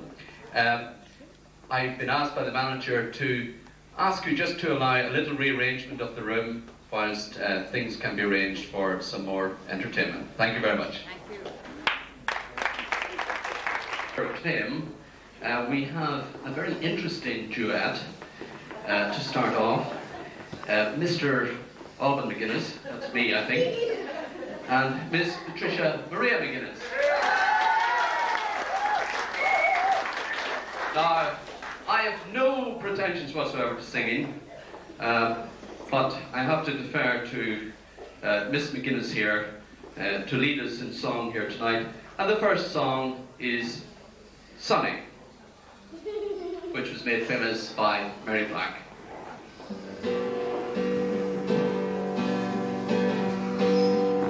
Sonny, don't go away, I'm here all alone.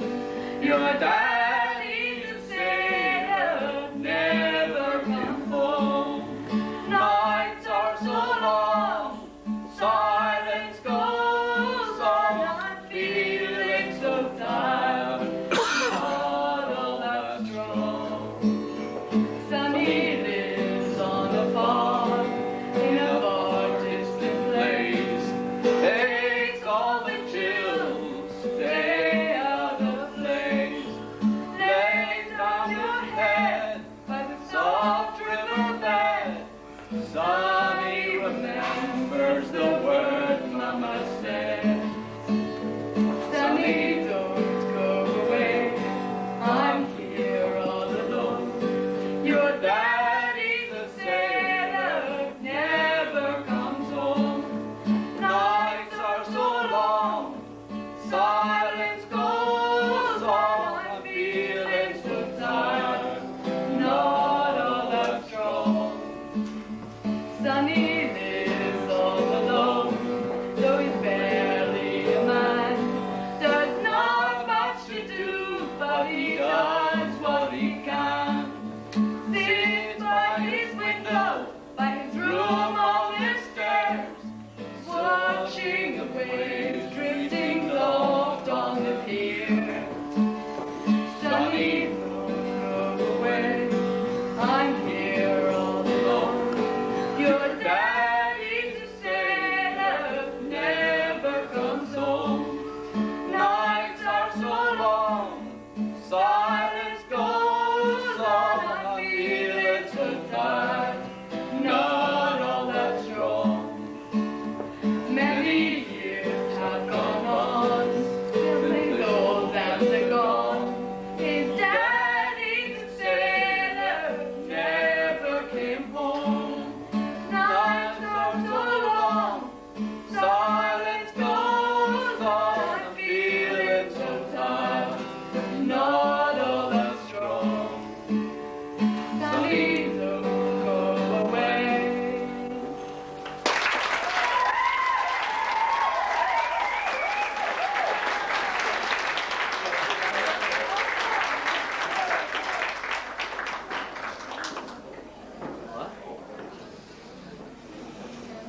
I'm told I have to give an introduction to the next tune.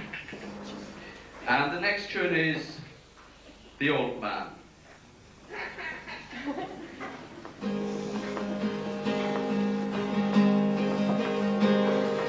The tears have all been shed now. We've said our last goodbyes. His soul's been blessed, he's laid to rest, and now I feel alone. More than just a father, a teacher, my best friend. And still seem paired in the tunes we share as we play them on our own. Oh, I never will forget him, for he made me what I am. Though he may be gone, memories linger on, and I miss him, the old man. As a boy, he'd take me walking through mountain, field, and stream, and he'd show me things not known to kings, a secret between him and me, like the color of the pheasant as he rises in the dawn, and how to fish and make a wish beside the holy tree. Oh, I never will forget him, for he made me what I am. Though he may be gone, memories linger on. I miss him, the old man. I thought he'd live forever.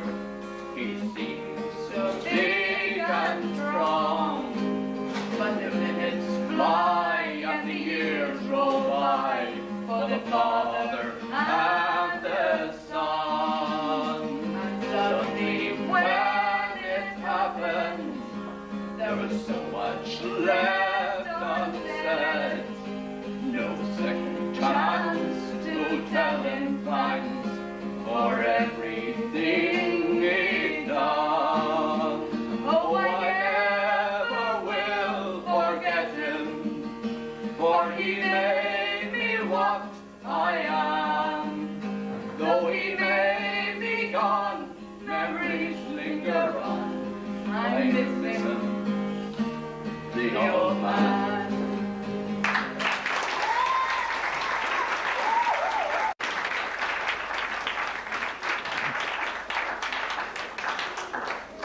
Well, I told you you would have great entertainment tonight. We've even more entertainment now. I think the Teenage Queen, Sean and Paddy.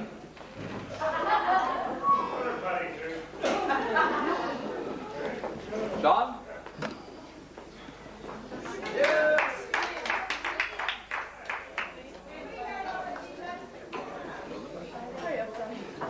Oh, they sang it as boys. I think this man here will explain all. Come on, Paddy. There you are, boy. Very shy, this man.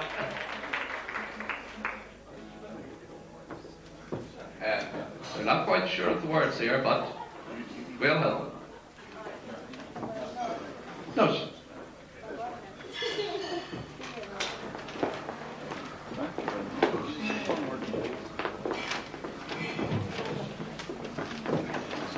Well, apparently, many faceted character we were talking about earlier, and amongst other things, he was also an entertainer in his younger days as Father Paddy. As far as I understand, he certainly thrilled the young girls during his teenage years, and he used to, when he was out hammering in the post around the farm, strike up the rhythm. Dream on, teenage queen, prettiest girl you've ever seen. Dream on, teenage queen, prettiest girl you've ever seen. I think that's the way it went, something like that anyway. There's a story in our town of the prettiest girl around. Golden hair and eyes of blue, how those eyes could flash at you. How those eyes could flash at you. Boys run around her by the score, but she loved the boy next door who worked at the candy store. Dream on, teenage queen, prettiest girl you've ever seen. You have to join in. Come on, a wee bit of help here. Dream on, teenage queen, prettiest girl you've ever seen. Again. Dream on, teenage queen, prettiest girl you've ever seen. That's better. She was tops at all they said, never once went to her head. She had everything it seemed, not a care this teenage queen, not a care this teenage queen. All the boys could offer more, but she loved the boy next door, who worked at the candy store. Dream on, teenage queen, you should be a movie queen. He would marry her next spring, saved his money for a ring.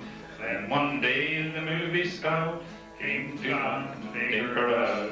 Came to town to take her out. Hollywood could offer more, so she left the boy next door, working at the candy store. Dream on, teenage queen, you've never seen. Pretty soon she was a star, pretty house and a shining car, swimming pool and pink surround, but she missed her old hometown, but she missed her old hometown. All the world was at her door, all except the boy next door, who worked at the candy store. Dream on, teenage queen, prettiest girl you've ever seen. Then one day the teenage star sold her house and all her cars, gave up all her wealth and fame, left it all and caught a train, left it all and caught a train. Do I have to tell you more? She came back to the boy next door, who worked at the candy store. This story has some more, you'll hear it all at the candy store.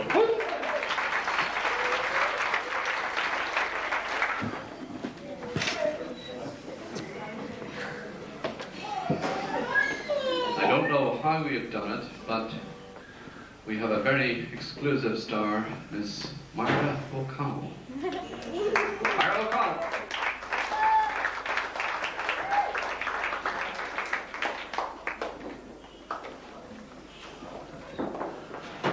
And a beautiful song in Irish.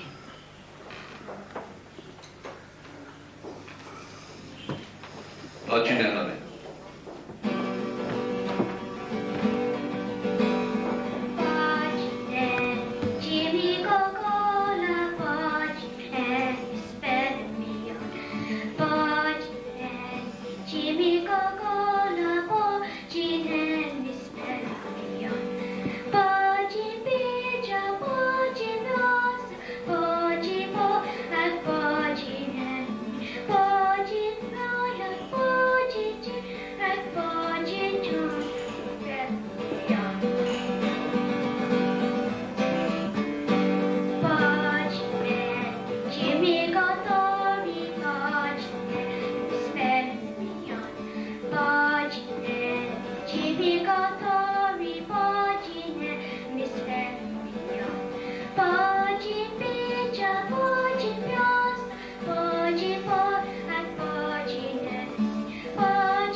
Francesca McWilliams with a bunch of time.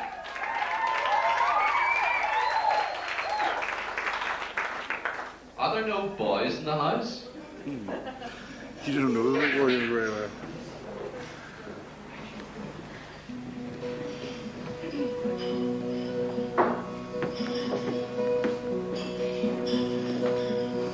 Come on, you little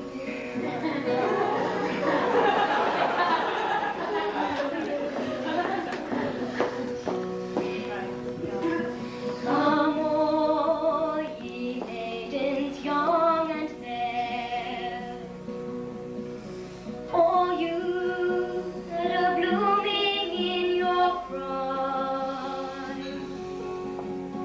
always beware and keep your garden fair. Let no man steal away your time. For time it is a precious thing, and time brings all things to my mind. Time with all its flavors, along with all its joys. Time brings all things to my mind. For once I had a bunch of time. I swore it never would decay. There came a lusty sailor who chanced to pass the way and stole my bunch of time away. For time it is a precious thing, and time brings all things to my mind. Time with all its flavors, along with all its joys. Time brings all things to my mind.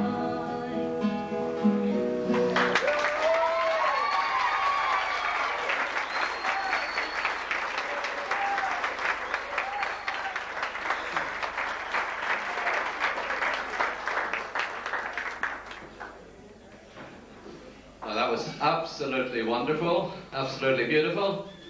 We have, I believe, a group of children here who would like to sing collectively here. Would they like to come forward now? Their artistic director is Miss Catherine McWilliams.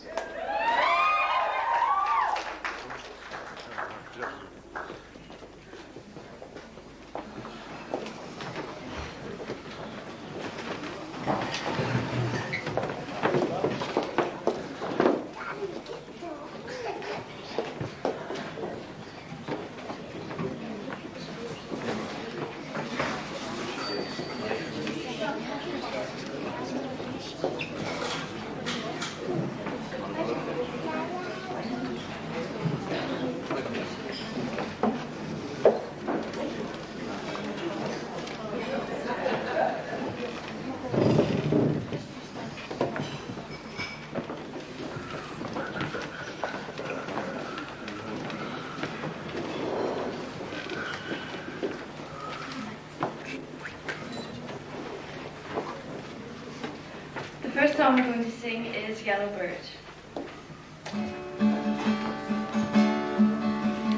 Yellow bird up high in banana tree. Yellow bird, you sit all alone like me. Did your lady friend leave the nest again? That is very sad, makes me feel so bad. You can fly away in the sky away.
Butterfly Song.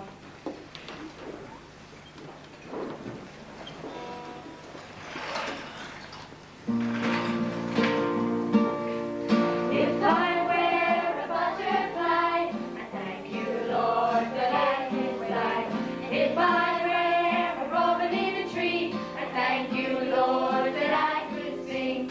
If I were a fish in the sea, I'd wiggle my tail and giggle with glee. But I just thank you, Father, for making me me.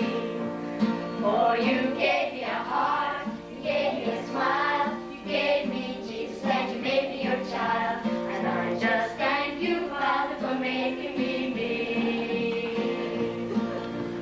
If I were a wiggly worm, I thank you, Lord, that I could squirm. If I were a belly goat, I thank you, Lord, for my slow growth. If I were a fuzzy, fuzzy bear, I thank you, Lord, for the fuzzy, fuzzy hair. But I just thank you, Father, for making me me. For you gave me a heart, you gave me a smile, you gave me Jesus, and you made me your child. And I just thank you, Father, for making me me. And I just thank you, Father, for making me me.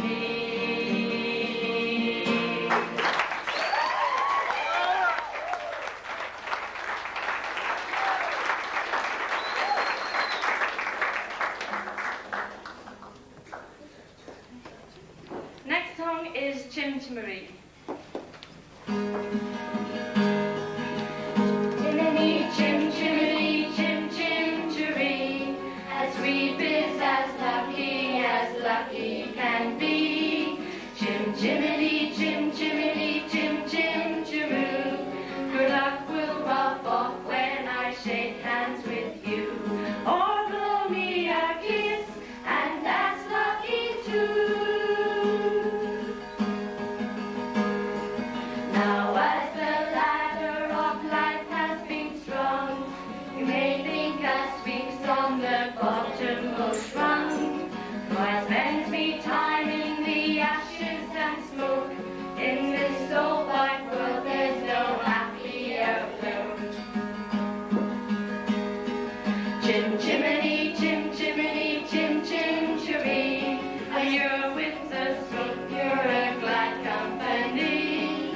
Nowhere is there a more happier crew than them what sings chim chiree, chim chim chiroo. Chim chimney, chim chimney, chim chim chiree.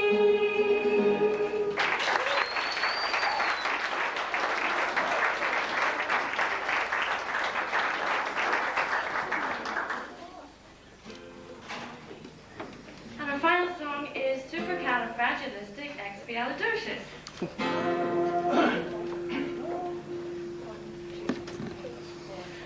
Dilly dilly dilly dilly, supercalifragilisticexpialidocious. Even though the sound of it is something quite atrocious, if you say it loud enough, you'll always sound precocious. Supercalifragilisticexpialidocious.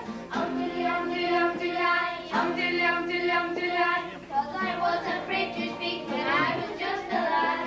Me father gave me nose and tweak and told me I was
Now, we're going to have some more items, but before we go on, there's one lady that I would like to thank in particular who has accompanied all our singers here tonight, and that's Paula Keogh.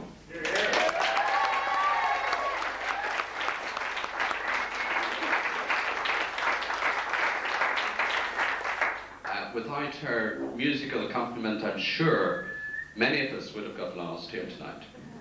So thank you very much, Paula, for your wonderful work here tonight. I don't want to close the show now. I'm sure there are a number of other people who would like to contribute to tonight's proceedings. I can see John Kern there in the background. John, would you like to give us a tune?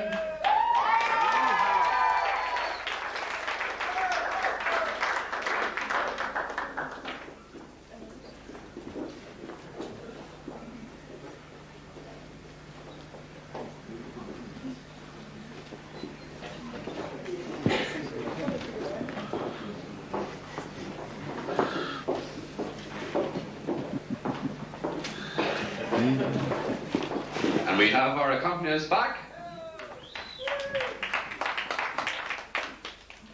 This is a wee song written by a Belfast man called Crawford Howard.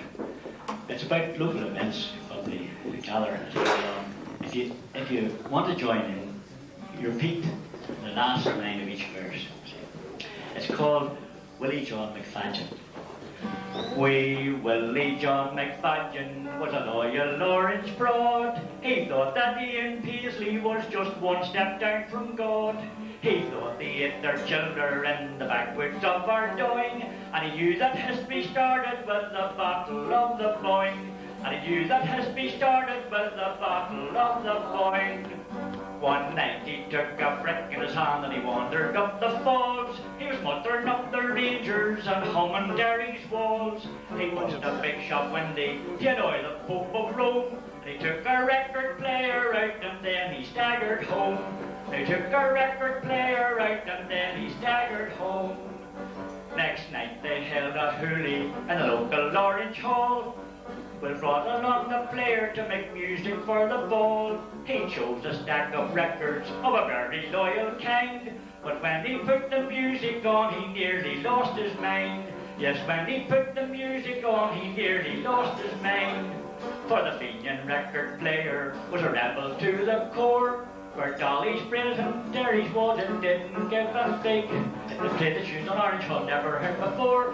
For Derry's was and Dolly's prison didn't give a fig. And speeded up, God save the Queen, sounded like a jig. And speeded up, God save the Queen, sounded like a jig. It played the boys of Wexford and the wearing of the green. Such turmoil in an Orange Hall has never yet been seen.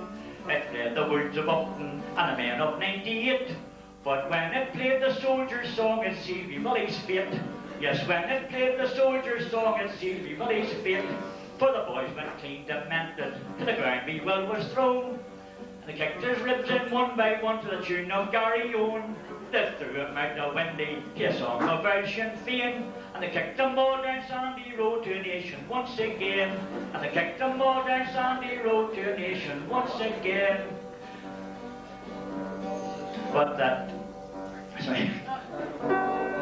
No. Now the Fenian record player, it'll play no nevermore. For the prodded it with deacon poles and flung it on the floor. And yet it wasn't finished, it's the funniest sight you've seen. For the flashes flying out of it were orange, white and green. Yes, the flashes flying out of it were orange, white and green. Now he released up in Purdy's he's crazy as a coot. He sits there in his potted cell and tootles on his flute. And when he tries to play the sash, he always gets it wrong. For when he's only halfway through, he's playing the soldier's song. For when he's only halfway through, he's playing the soldier's song. Now there's a moral to the story. What it is I cannot say. It may just be the ancient one that crime will never pay. If you ask me, Will McFadgen, says he on crime but blowed. If you want to steal a record player, do it up the Shankill Road. If you want to steal a record player, do it up the Shankill Road.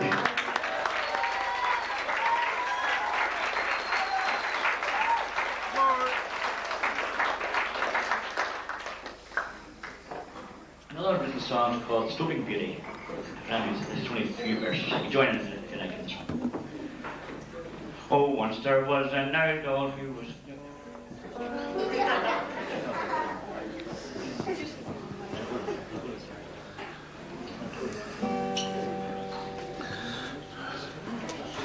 Once there was an owl who was bendy at the knees. She sloped down from the shoulders at 45 degrees. Her shape was something shocking, it really would annoy. She was called the Sloping Beauty from Belfast to Knocknacloy. It's the chorus. Oh, she's called the Sloping Beauty from the town about Belfast. The medical profession, oh look at her aghast. The leaning tower of Pisa has not been worth a damn since they seen the Sloping Beauty sloping off the shank of Tram. Now when she went out for a walk, it always was her fate that people ran to hurt her up when she was walking straight. And when she went to bed at night, her parents always found they thought that she was sitting up when she was lying down. Oh, she's called the Sloping Beauty from the town about Belfast. The medical profession, oh look at her aghast. The leaning tower of Pisa has not been worth a damn since they seen the Sloping Beauty sloping off the shank of Tram. She went into a restaurant when coming home from work. The owl that sitting opposite, he nearly went berserk. He shouted for the manager, he was in an awful state. He said, get this new dog out of here, her face is in my plate. Oh, she's called the Sloping Beauty from the town about Belfast. The medical profession, oh look at her aghast. The leaning tower of Pisa has not been worth a damn since they seen the Sloping Beauty sloping off the shank of Tram. She ran away from home one day when feeling discontent. Her lad called the police for to see where she had went. But when he asked the sergeant, all he could do was laugh. To see your Sloping Beauty would appear to have sloped off. Oh, she's called the Sloping Beauty from the town about Belfast. The medical profession, oh look at her aghast. The leaning tower of Pisa has not been worth a damn since they seen the Sloping Beauty sloping off the shank of Tram. Last verse, the sad verse. The Sloping Beauty's dead and gone, her sire they tried to save. But when they came to bury her, she wouldn't fit the grave. So then they dug her up again and stuck her in a cavity. She's the only corpse in North Belfast defies the law of gravity. Oh, she's called the Sloping Beauty from the town of Belfast. The medical profession, oh look at her aghast. The leaning tower of Pisa has not been worth a damn since they've seen the Sloping Beauty sloping off the shank of Tram.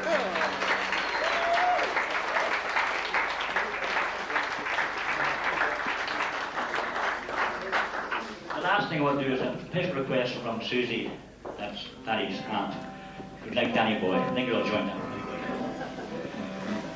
Oh, Danny Boy, the pipes are calling from glen to glen and down the mountainside. The summer's gone and all the flowers are dying. 'Tis you must go and I must bide. But come ye back when summer's in the meadow, or when the valley's hushed and white with snow. 'Tis I'll be here in sunshine or in shadow. Oh, Danny boy, I love you so. But if he come and all the flowers are dying, and I am dead as dead I well may be, he'll come and find the place where I am lying, and kneel and say an Ave there for me.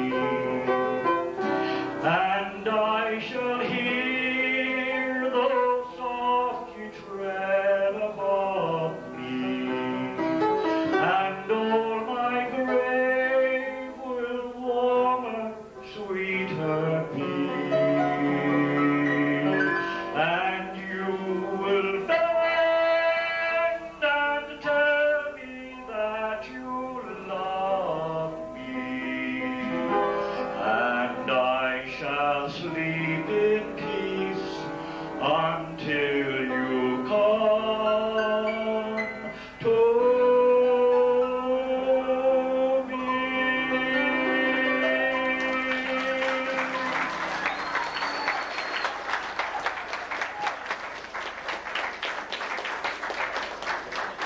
Thank you very much, John. That was beautiful. Thank you very much indeed. Ladies and gentlemen, we'll have a slight interval in the singing. That doesn't mean we won't have entertainment. We will now have a recitation by Susanna McWilliams. It's called Boys. Is that right? Come on up, Susanna.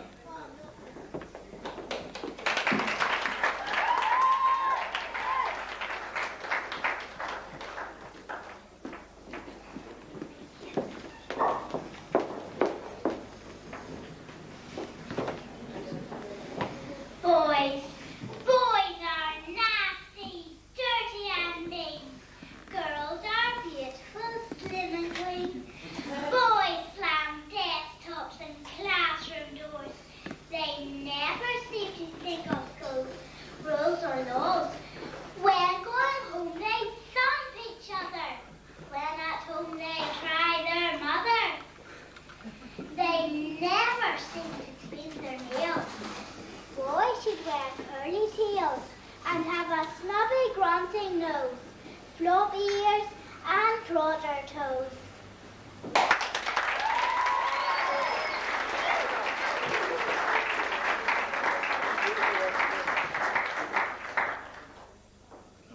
And not to be outdone, we will have Jimmy McWilliams as well. He doesn't need a microphone, so...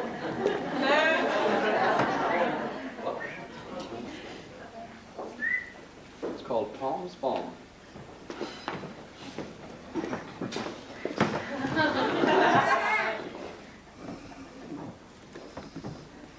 Tom's Bomb by David Hornsby. There was a boy whose name was Tom, who made a highly explosive bomb by mixing up some iodine with sugar, flour and plasticine. Then, to make it smell more queer, he added Daddy's homemade beer. He took it off to school one day, and when they all went out to play, he left it by the radiator. As the heat was getting greater, the mixture in the bomb grew thick, and very soon it seemed to tick. Miss Knight came in and gazed with awe to see the bomb upon the floor. "Davy," she said, "it is a bomb, an object worth escaping from." She went to Mr. Holiday and said in tones that were not gay, "Hey, Master, this is not much fun. There is a bomb in classroom 1. "Great snakes," said he, and gave a cough, and said, "I hope it won't go off. But on the off chance that it does, I think we'd better call the fuzz." A policeman came round and said, "Oh God, need the bomb disposal squad.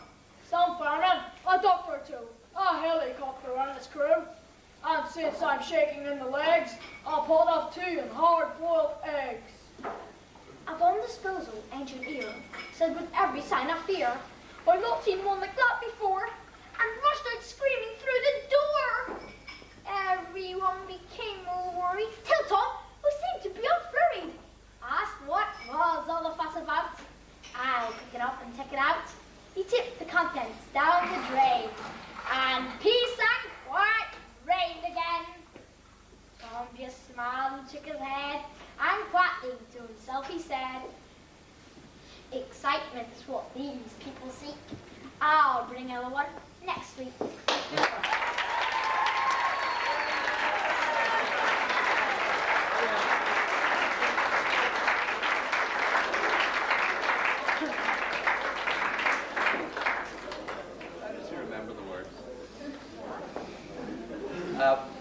Thank you very much, Jimmy. A tour de force, no doubt. Ladies and gentlemen, is there a Joe Mullen in the hall? Joe, he feels the bath and rye. good.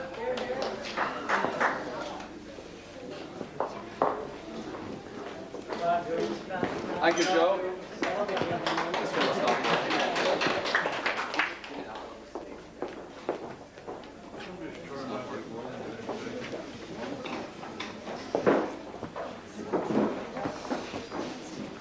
Somebody's trying the volume up at the end, you know, that's it. I don't know, Did we any get the point, volume I up? don't Did we get the volume up inside?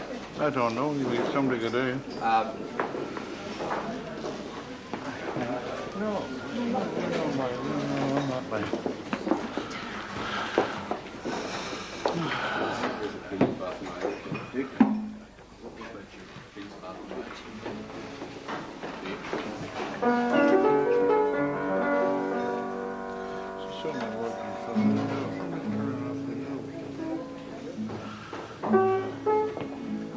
By a lonely prison wall, I heard a young girl calling.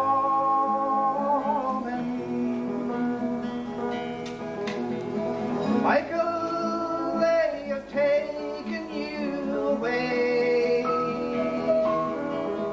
for you stole Trevelyan's corn, so's the young might see the morn. Now it's lonely round the field of Athenry, and low lie the fields of Athenry, where first I heard the young free bird fly.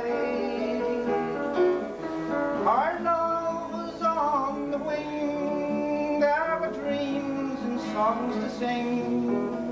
Now it's lonely round the fields of Athenry. By a lonely prison wall, I heard a young man calling.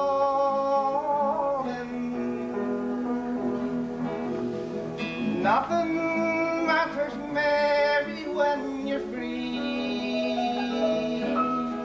Against the famine and the crown, I rebelled, they cut me down. Now you must raise our child with dignity. And low lie the fields of Athenry, where first we saw the young free bird fly. Our love was on the wing, our dreams and songs to sing. Now it's lonely round the field of Athenry. By a lonely harbour wall, I watched the last star falling, as the prison ship sailed out against the sky. Now she live and hope and pray for love that wouldn't be vain. So lonely round the fields of Athenry, and low lie the fields of Athenry, where first we saw the young free bird fly. Our love was on the wing, our dreams and songs to sing. Now it's lonely round the fields of Athenry. It's so lonely round the fields of Athenry.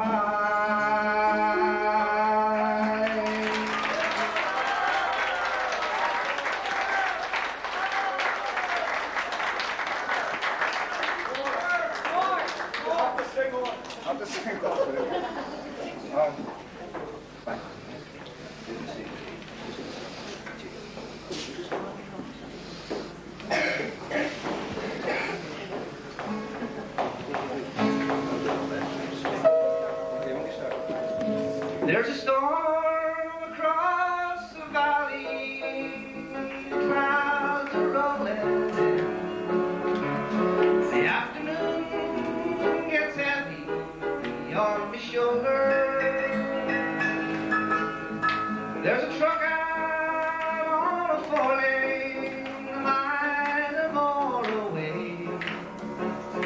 whining of its wheels just makes it colder. You're not awake from writing all your prayers up in the sky. 10 days down the road, barely gone. There's a fire softly burning, supper's on the stove. It's the light in your eye, makes it warm. So hey, it's good to be back home again, yes it is. Sometimes the salt park seems like a long lost friend. Yes, and hey, it's good to be back home again. There's all the news to tell 'em about how you spend your time. What's the latest thing the neighbors say? That your mother called last Friday and the sunshine made her cry. You felt the baby blues just yesterday.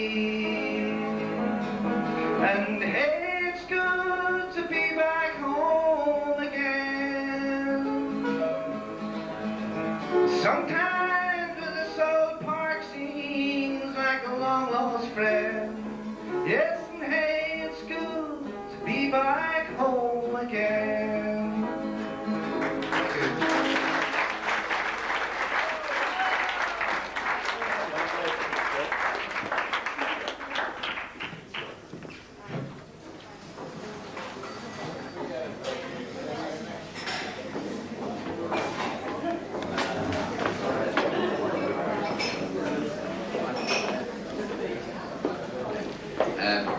Ladies and gentlemen, I'm delighted to announce that we have a top-class champion in Irish dancing of 25 years standing, an All-Ireland champion prize winner, Mr. Jerry McKinney. Come on, Jerry. Don't be shy. Come up here. Show us what you can do. Do you need a partner, Jerry? Do you want hiring? No? Look, McWilliams, would you come up here, look? I'm afraid he won't come. Bit of...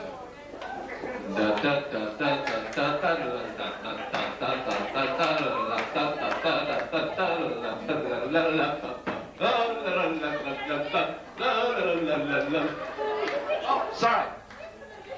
Hi, Jerry. The real McCoy.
He's not to be blamed, it's the arthritis, you know.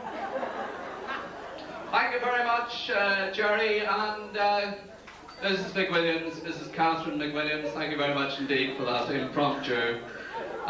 now I'm happy to call upon Brian Grant. Brian in the hall. Would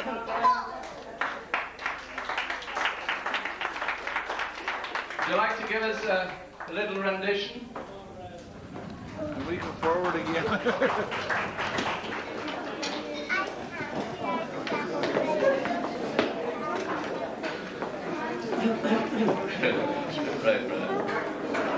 Right now.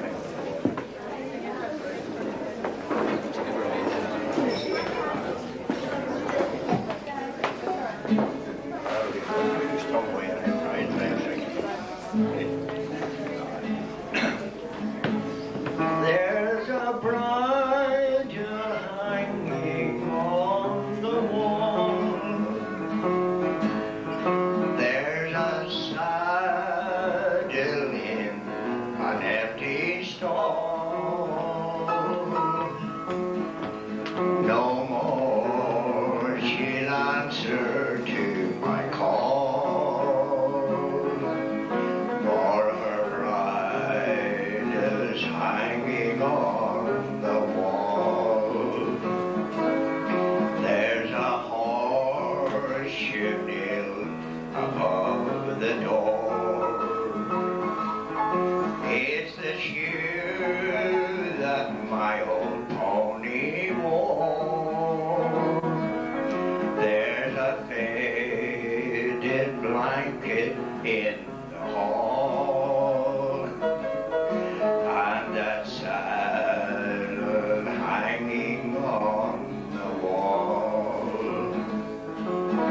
With a pony for a guide, I used to ride down the trail, watching the moon swing low.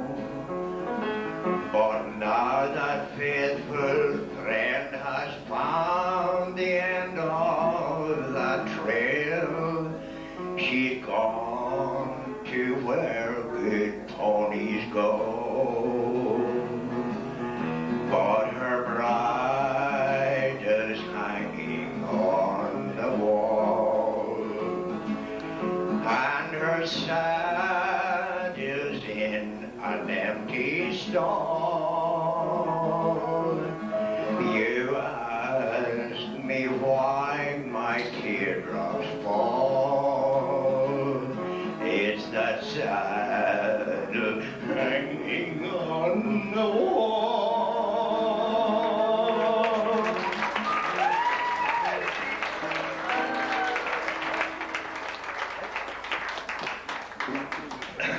I know. In the year of our Lord 1806, we set sail from the fair cove of Car. We were bound far away with the cargo of hay for the fair city hall of New York. We'd a wonderful craft, she was rigged fore and aft, and Lord, how the great wind drove her. She a wonderful craft, she had 43 masts, and they called her the Irish Rover. We had sailed 7 years when the measles broke out, and the ship lost its way in a fog. The rock with the shivering shock, and Lord, she rolled right over, turned 9 times around, and the poor dog was drowned. I'm the last of the Irish Rover.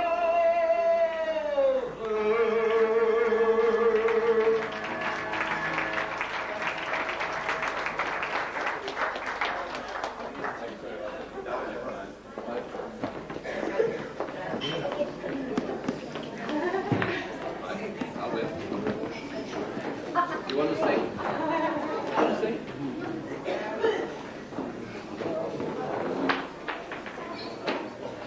Thank you very much, Brian. A wonderful performance there. We have boundless talent here tonight, and all the way from Kilkenny, we have Dick Packaboy. Dick Packaboy.